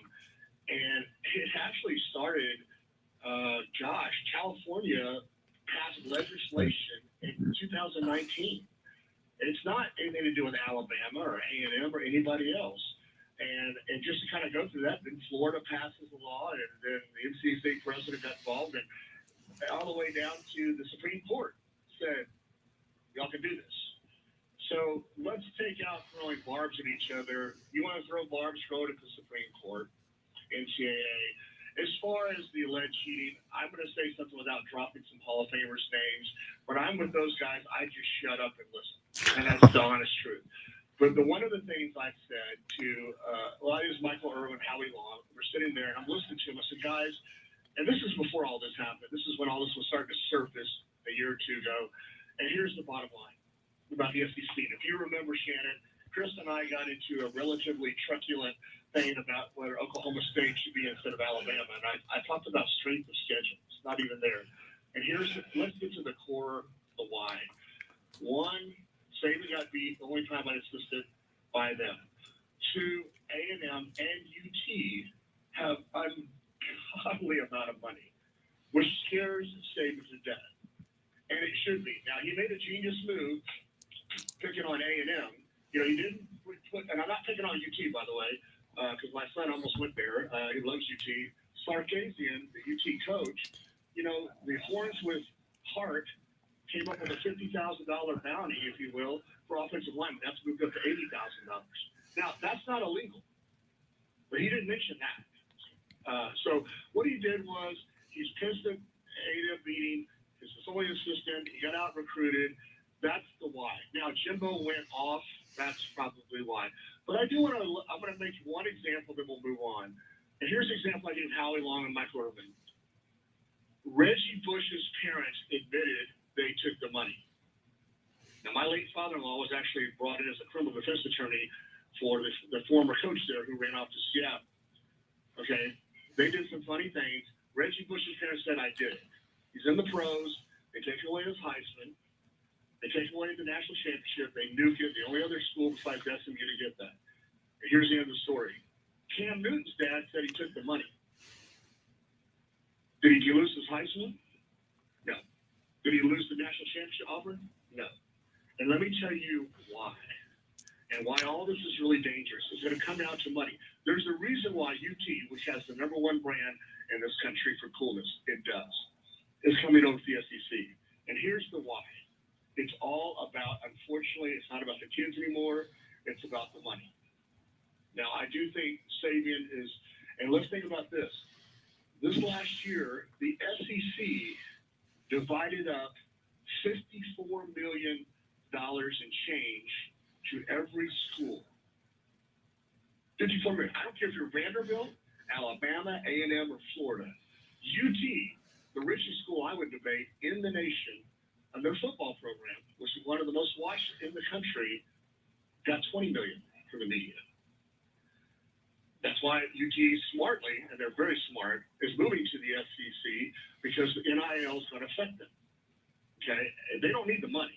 It's not about getting that. In fact, if I know they're projecting every school at $55 million when they're. It's about the money. Saban cannot compete with University of Texas and A&M and that kind of stuff. Supreme Court passed this, and it's the rule of the land. He went after his assistant coach because he's the first one to beat him. He out-recruited him, and you don't get to that level with being hyper-competitive. But people forget about politics and money. Politics put us here today, not Saban, not Jimbo Fisher, not Sarkisian, and what they're doing. They're just doing what's supposed to be done. And number two, remember Cam Newton, Reggie Bush. That was a racial thing. Same offense. Why? The SEC generates more money than all those conferences combined. So unfortunately, at the end of the day, it's a bunch of rich people playing with kids' lives. Now, I can't change that. Supreme Court's ruled on it, and people are trying to mull their way through this. And the last thing I'll tell you, then I'll face for the question. John Calipari jumped on the one and done when Syracuse coach, Wake Forest, all the Blue Bloods, even my favorite coach from Duke, everybody said he's wrong and it's do it. John said that's the rules, too bad, so sad, and he made Kentucky that. And guess what all those other coaches did? They promote one and done. Again, that's what happened in that situation. So I just want people to understand that's what's going on. And it's not about A&M or Alabama. UT's doing it. Because what's going to happen is the richer schools, like UT and A&M, are going to push Texas Tech and all the other schools down, including Alabama, because they just have unlimited amount of money. There's no rules. It's the Wild West, like one and done was, and it's not defined right now. And you have the Supreme Court doing it. And before the Supreme Court, remember, California and Florida state law said, hey, we're going to do it. Now the states have voted it in. So it's here what we are. Now, it's going to make great fodder. It's going to be a great game in Tuscaloosa. So I wanted to talk about the why, how we got here today. And I'll shut up. I don't want to over-pontificate about this. And so anyway, next question. But I want people to understand the why, the politics, and the money. But go ahead. James, I love that analysis.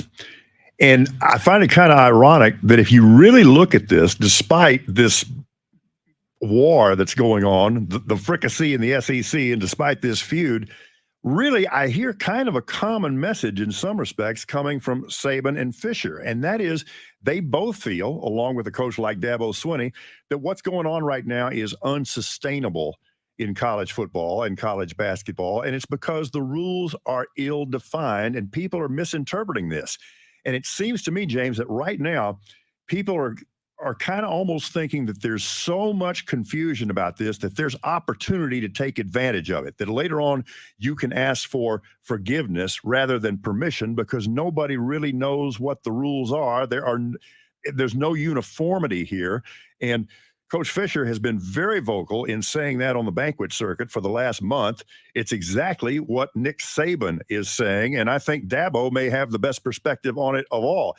He's saying that this is a foundational shaking event in college football and that we might not even recognize the sport very shortly. I try not to be Chicken Little, the sky is falling. But when you look at all the problems this is causing, and James, like you, from a legal standpoint, from a constitutional standpoint, from an ethical standpoint, I understand that you had to have an NIL rule, particularly with respect to contrasting that with what's going on with coaches. So I get that. But in terms of shaping the face of the sport, this is a really chaotic event. And in particular, these collectives that are forming, that really might be outside the pale. We're going to have to sort all of this out, and it's going to be the wild, wild west for the foreseeable future. All I can say is amen to everything you said. Like the one and done did to NCAA basketball, and John Calipari happened to jump on the wagon. Sarkisian's doing it. Jimbo Fisher's doing it. I don't care what coach at Alabama. Saban reminds me of Jerry Tarkey at UNLV. You know, where you do it. I mean, he's protected over there in Alabama. You notice when Alabama and Auburn, which is to me the biggest rivalry right now in names, if you know the real history. Alabama didn't say a word about the Cam Newton stuff because they in the SEC, those guys, you know, it's a running joke when I spoke up about not going to SEC. I knew the Longhorns drove us out, and T-Boone Pickens, and I was at the Board of Regents meeting, you know, through all that side stuff. But I will tell you, the SEC stands for, amongst the players that have played there, sure, everyone cheats. And the money is so big, and it's been creeping up on us. And the question is, Coach, and I don't want to get into, like you said, the Chicken Little stuff, how are you going to change this? Because, 20-something states have already voted this in. Now you get into state rules versus federal rules, which is what the Notre Dame lawsuit went back in the 40s when they said, hey, about college, you know, television rights. And the Catholic school said, hey, man, it's not fair. And Notre Dame was right.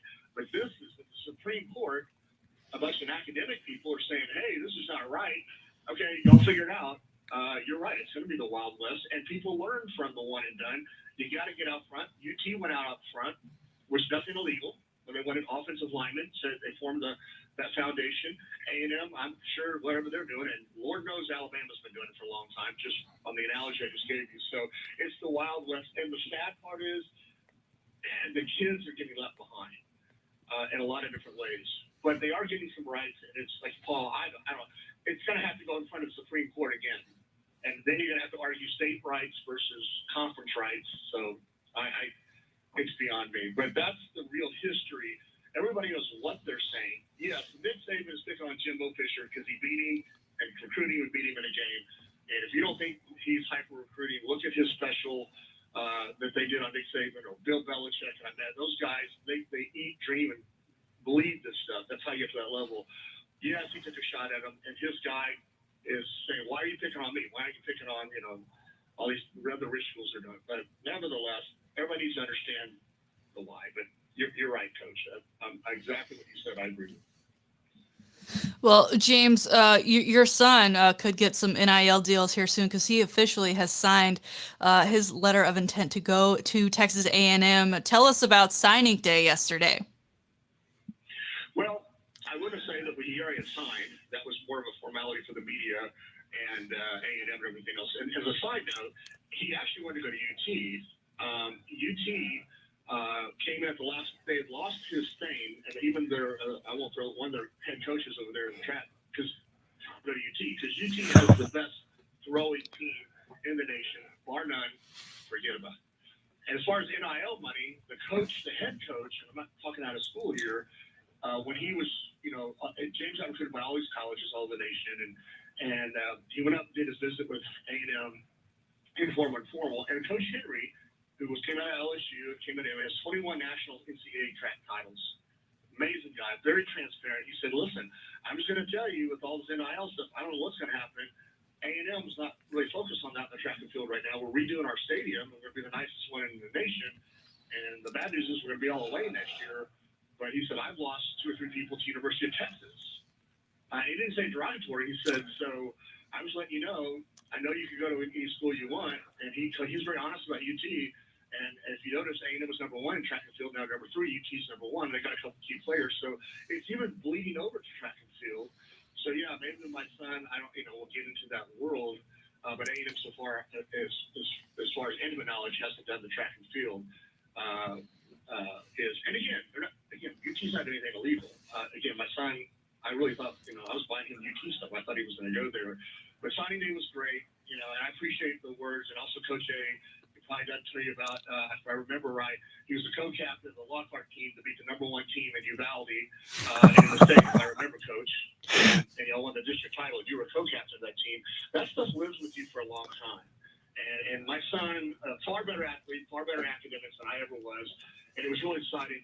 The athletic part's went great. He has, he was all district, all state academics and everything else. And it's just, it's hard not to cry. And I'm very proud of him and the hard work. And, I don't care if you're going to UT Film School. I don't care, Coach A's been a coach and news director and playing at Lockhart, trained your butt off to beat the #1 team in the state. That takes extra grit and everything. And so I'm proud of him that's going to stay with him for the rest of his life to edify the future about discipline and stuff. So yes, I'm very proud of him, and I appreciate you too with y'all's backgrounds recognizing. I am so happy for you and for your son, and that track program at A&M is absolutely legendary. Back to the NIL thing for just a moment. Nobody understands the rules because there are no rules, there are no guidelines, there's no uniformity for all the reasons that you mentioned. But of all the people who don't understand the rules, the people who don't understand the rules the most are recruits. And they have a distorted view of this. They're now looking at this as, you need to guarantee me an NIL deal up front. Well, it's still illegal to pay guys to play football. And that's a distinction that is lost on parents. It is lost on players. It's certainly lost on fans. And there are still things out there that are patently illegal. And dangling a particular job for a particular amount of money as a recruiting enticement is still illegal. But there's so much confusion right now that people are kind of trying to slide that through, and they may be succeeding. I just don't, James, like you, I just don't know how you put the genie back in the bottle.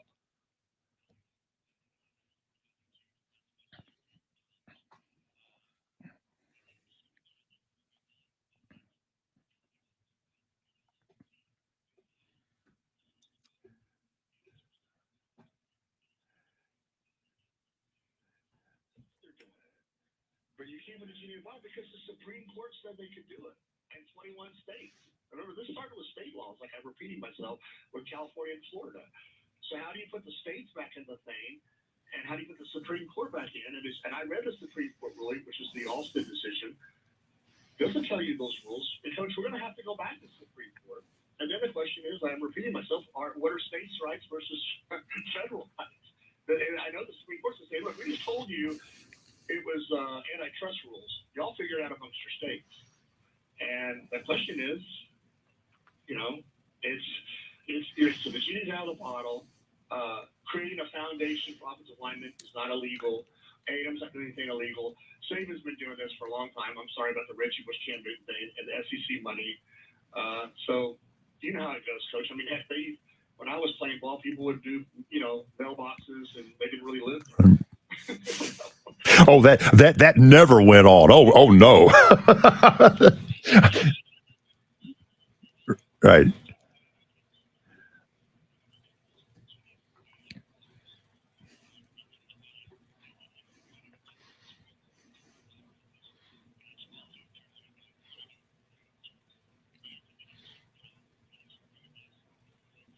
What are you going to do? Go in front of the Supreme Court again? They're going to say, we already ruled on this. We're not going to hear it again. And so then you have to do state rights versus federal rights on antitrust issues. The NCAA's got to do something, but what are you going to do against the SEC? Or that's what do you want to say? That's the Amazon of our thing. And we've already seen how they handled the Reggie Bush versus Cam Newton. So, because of money. So, anyway, welcome to the new dawn. One and done. Did a lot for college basketball, and this is going to, it's crazy what this is going to do. And there are no rules. Like you said, but you can set up a nonprofit and funnel money through there. Well, and that's why the Texas thing was so genius, because they established this foundation. It's genius for this reason. You're not offering a guy $50,000 because he's an offensive lineman and he signs, okay? He has to earn that position as a starter once he's there. Okay, so they did a really good job of looking at all the fine print, not that it even exists at this point. But my concern is and I'm not picking on any university in particular because we're all still trying to sort this out. But these collectives that are being formed by boosters, on the surface, it looks like they are trying to use that as an enticement to get a guy to sign in the first place, which is one thing that ostensibly would be illegal. And to me, I'm going to say it, if it sounds like I'm being petty and ragging on one program, so be it. It sounds to me like 1980s SMU all over again.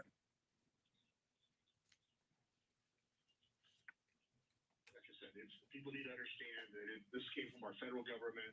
It's like I said, California shot the first rocket. Florida joined it, and they said, "Just on you, NCAA, we're going to do it for our teams." And then also the NCAA, and then the senator, blah blah blah. Anyway, so the people understand what's going on, and it's not. This is Saban being very petty. Yes, Jimbo yelled back at him, and I can understand why. And I can tell you that Saban's hands are not clean.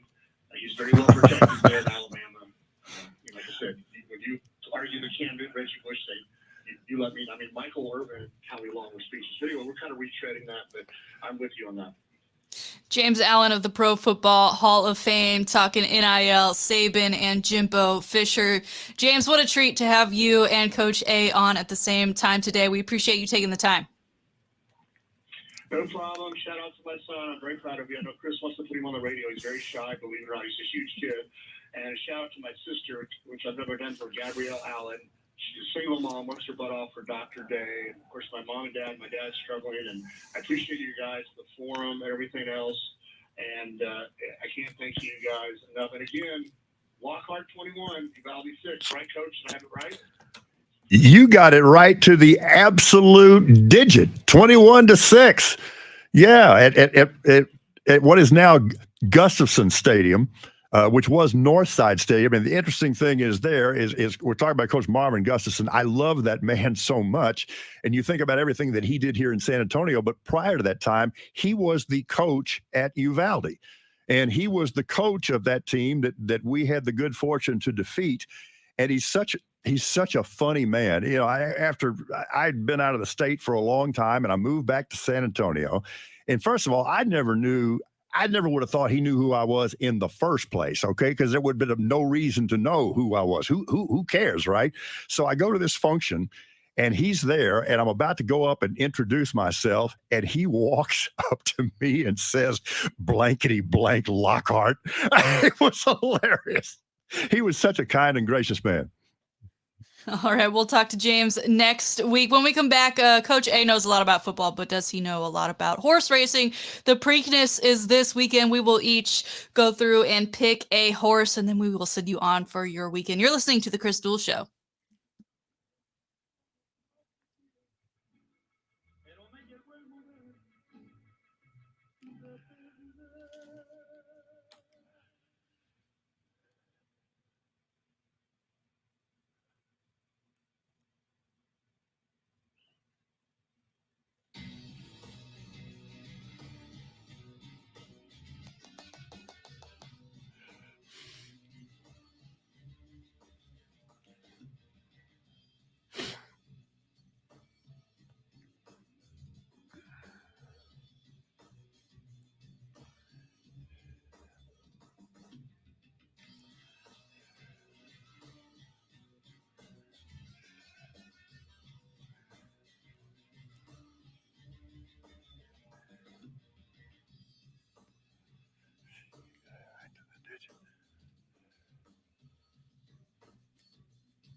exactly Preakness!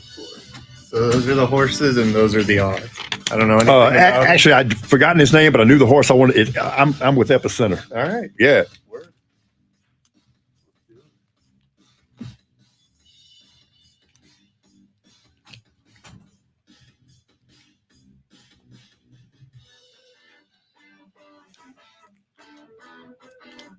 One, two, three, four.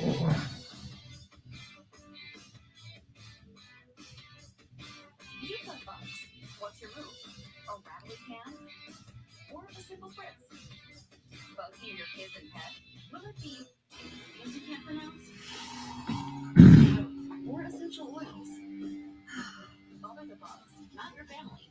Zemo uses natural oils which attack bugs' biological systems. Blankety blank log. Is safe for use around people and pets when used as directed. Zemo, people friendly. Bug deadly. Now at a store near you.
Thank you, sir.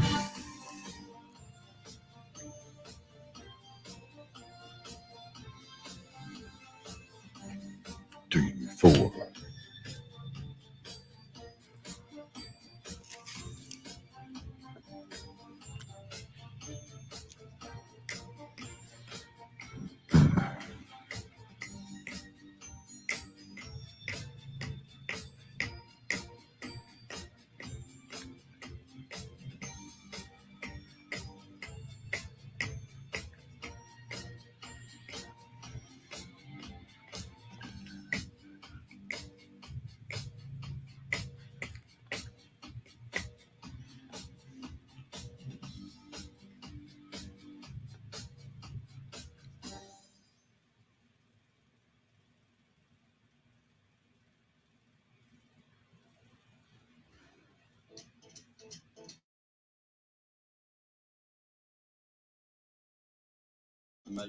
Back to the Chris Duel Show with Shannon.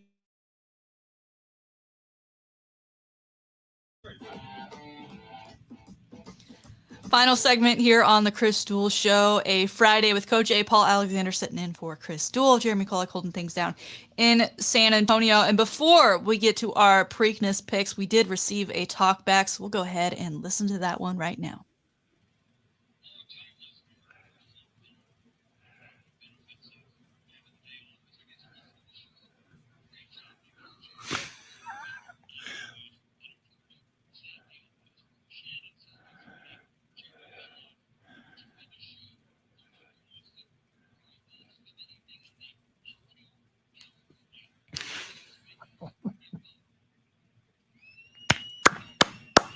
Was that Mr. Chris Duel on the other side of that talkback, Coach A? That was great, and I hope they have a wonderful time. I know they will.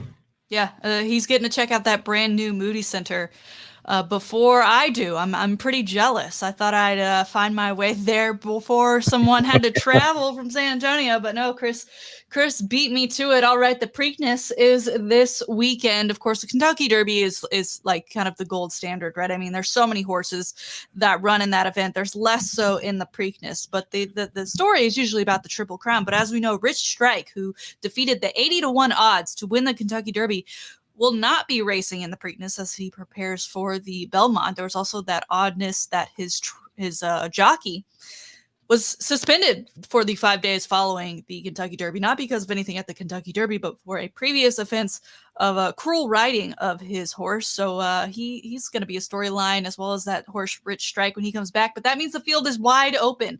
Will it be Epicenter, who was the favorite to win the Kentucky Derby? Ultimately did not occur. He looked like he was going to win it throughout the race. Did not happen. Will he be the winner here in Preakness, and will that change the narrative of his success if he does win? Will it only be because Rich Strike was not there to beat him this go round? We will see, but we'll go around the horn here. We will each pick one horse as our favorite for this weekend. Coach A, we'll start with you. Preakness, who you got? Epicenter, who I thought was going to win the Kentucky Derby and Okay. really was in position to, and just kind of lost track of what's going on. You're talking about the jockey Leon that was aboard Rich Strike. Was that one of the most masterful rides you've ever seen? Beautiful. I mean, he was responsible for that victory.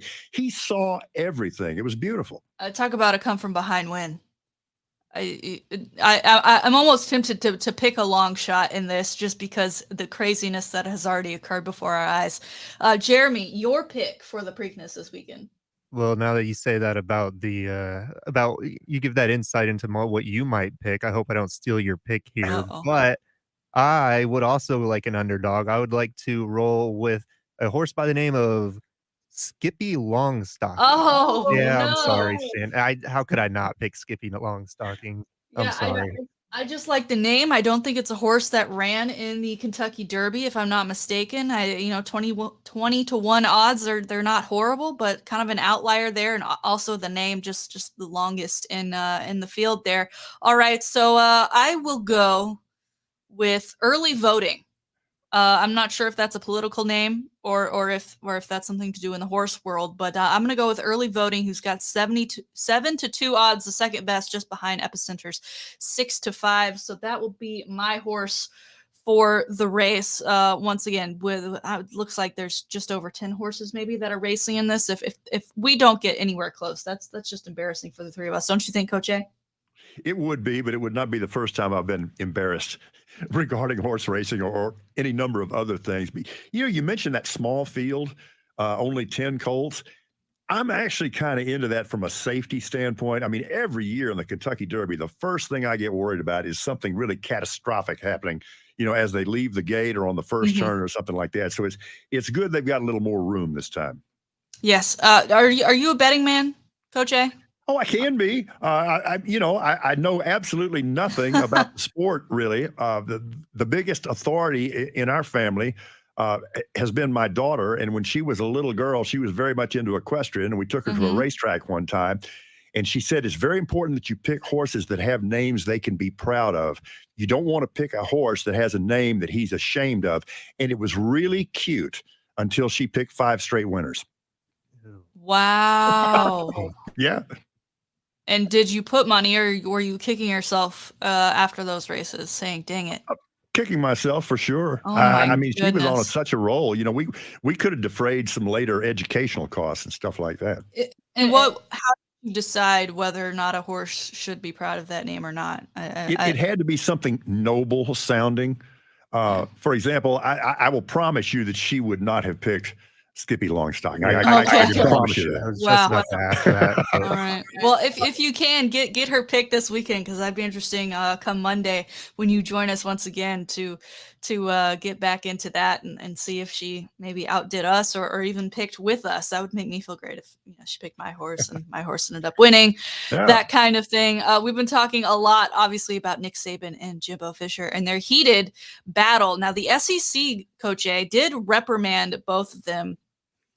With just kind of a statement saying, this isn't the way we do things in the SEC. But I don't know that does anything. I don't know that it calms this down. I don't know that it stops them from saying anything else. Nick Saban on one side, trying to apologize and kind of take back what he said or say, no, you misunderstood. And then Jimbo being hot-headed Jimbo. Now, one thing Jimbo did say in his presser was that Nick Saban had called him. He did not answer those calls. He would not be taking any future calls, and that their friendship and relationship was over. Now, he's clearly taking this personally. But your thoughts on what that relationship, maybe was it already in a rocky spot to begin with? Because that's pretty swift action. And to just straight up leave, Saban on red and deny these phone calls. I mean, he's big timing them now. Well, to a degree, but here's the thing. There are certain people that if they say the relationship is over, what they really mean is the relationship is over for right now until I feel like repairing it. The one thing I will promise you, and I'm not saying this critically, it's just who he is. I'll promise you, Jimbo means that. He's not faking that at all. That deal is done, and you're not going to be able to put Humpty Dumpty back together there, and I don't think Jimbo wants to. The one remaining question I have real quick, have you ever known Nick Saban to do anything accidentally or inadvertently? He's saying now I should not have invoked Texas A&M and Jackson State specifically.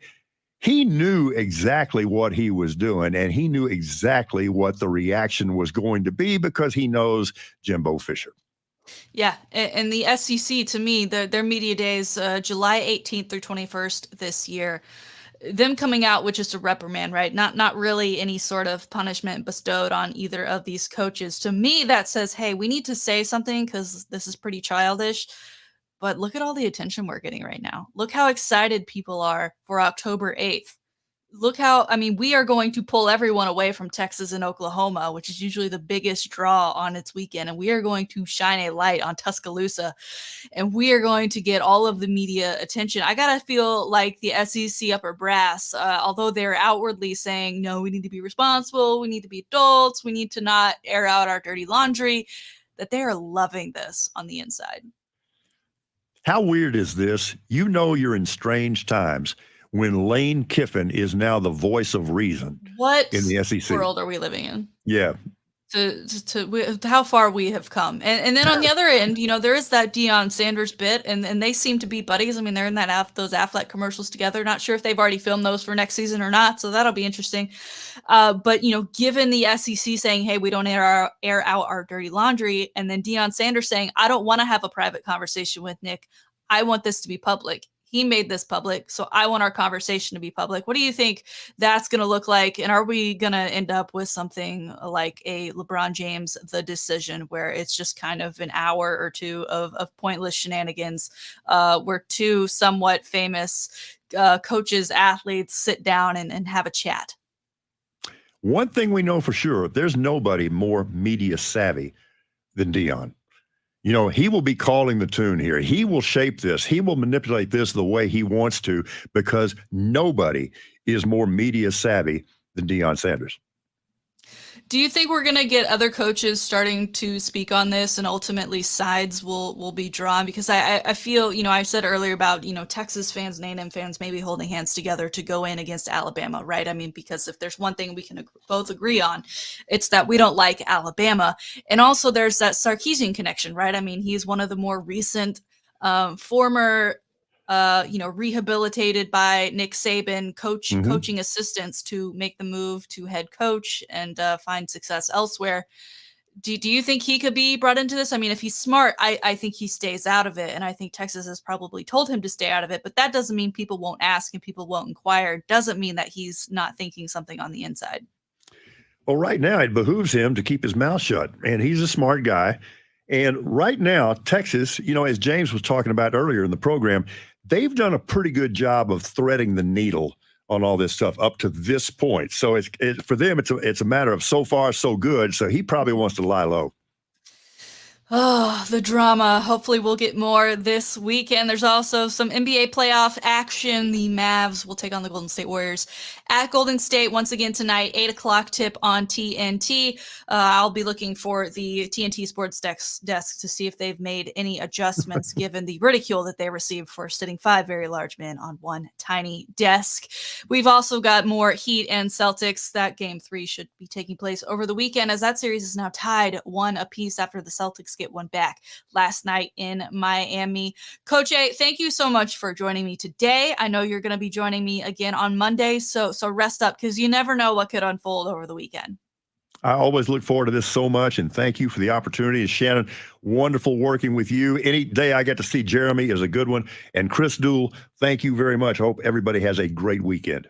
Chris Duel in Austin. I don't know if he's staying the entire weekend, but he should have some fun there. Of course, he's there when I am not. That's just the way things tend to be. Jeremy, any big weekend plans for you? Sleep, basketball, and sleep and basketball pretty much. And I imagine if you're in a San Antonio area, just go to your local park and see if you can find Coach A cooking on any open grill that is available for him. You have to have some listeners out there that have some land that they're willing to give up for Coach A to be able to He grill. will cook for you. Just provide that's our listeners. And you'll get a premium price for it too. I'll overpay. I just need a piece of land about the size of a postage stamp. That's really all I need. All right. Well, hopefully Monday we'll have some confirmation for you there. It's been the Chris Duel Show again. Podcast available on the iHeartRadio app. Thank you so much for listening. The Chris Duel Show, Ticket 760 AM 1300 The Zone. We'll see you on Monday.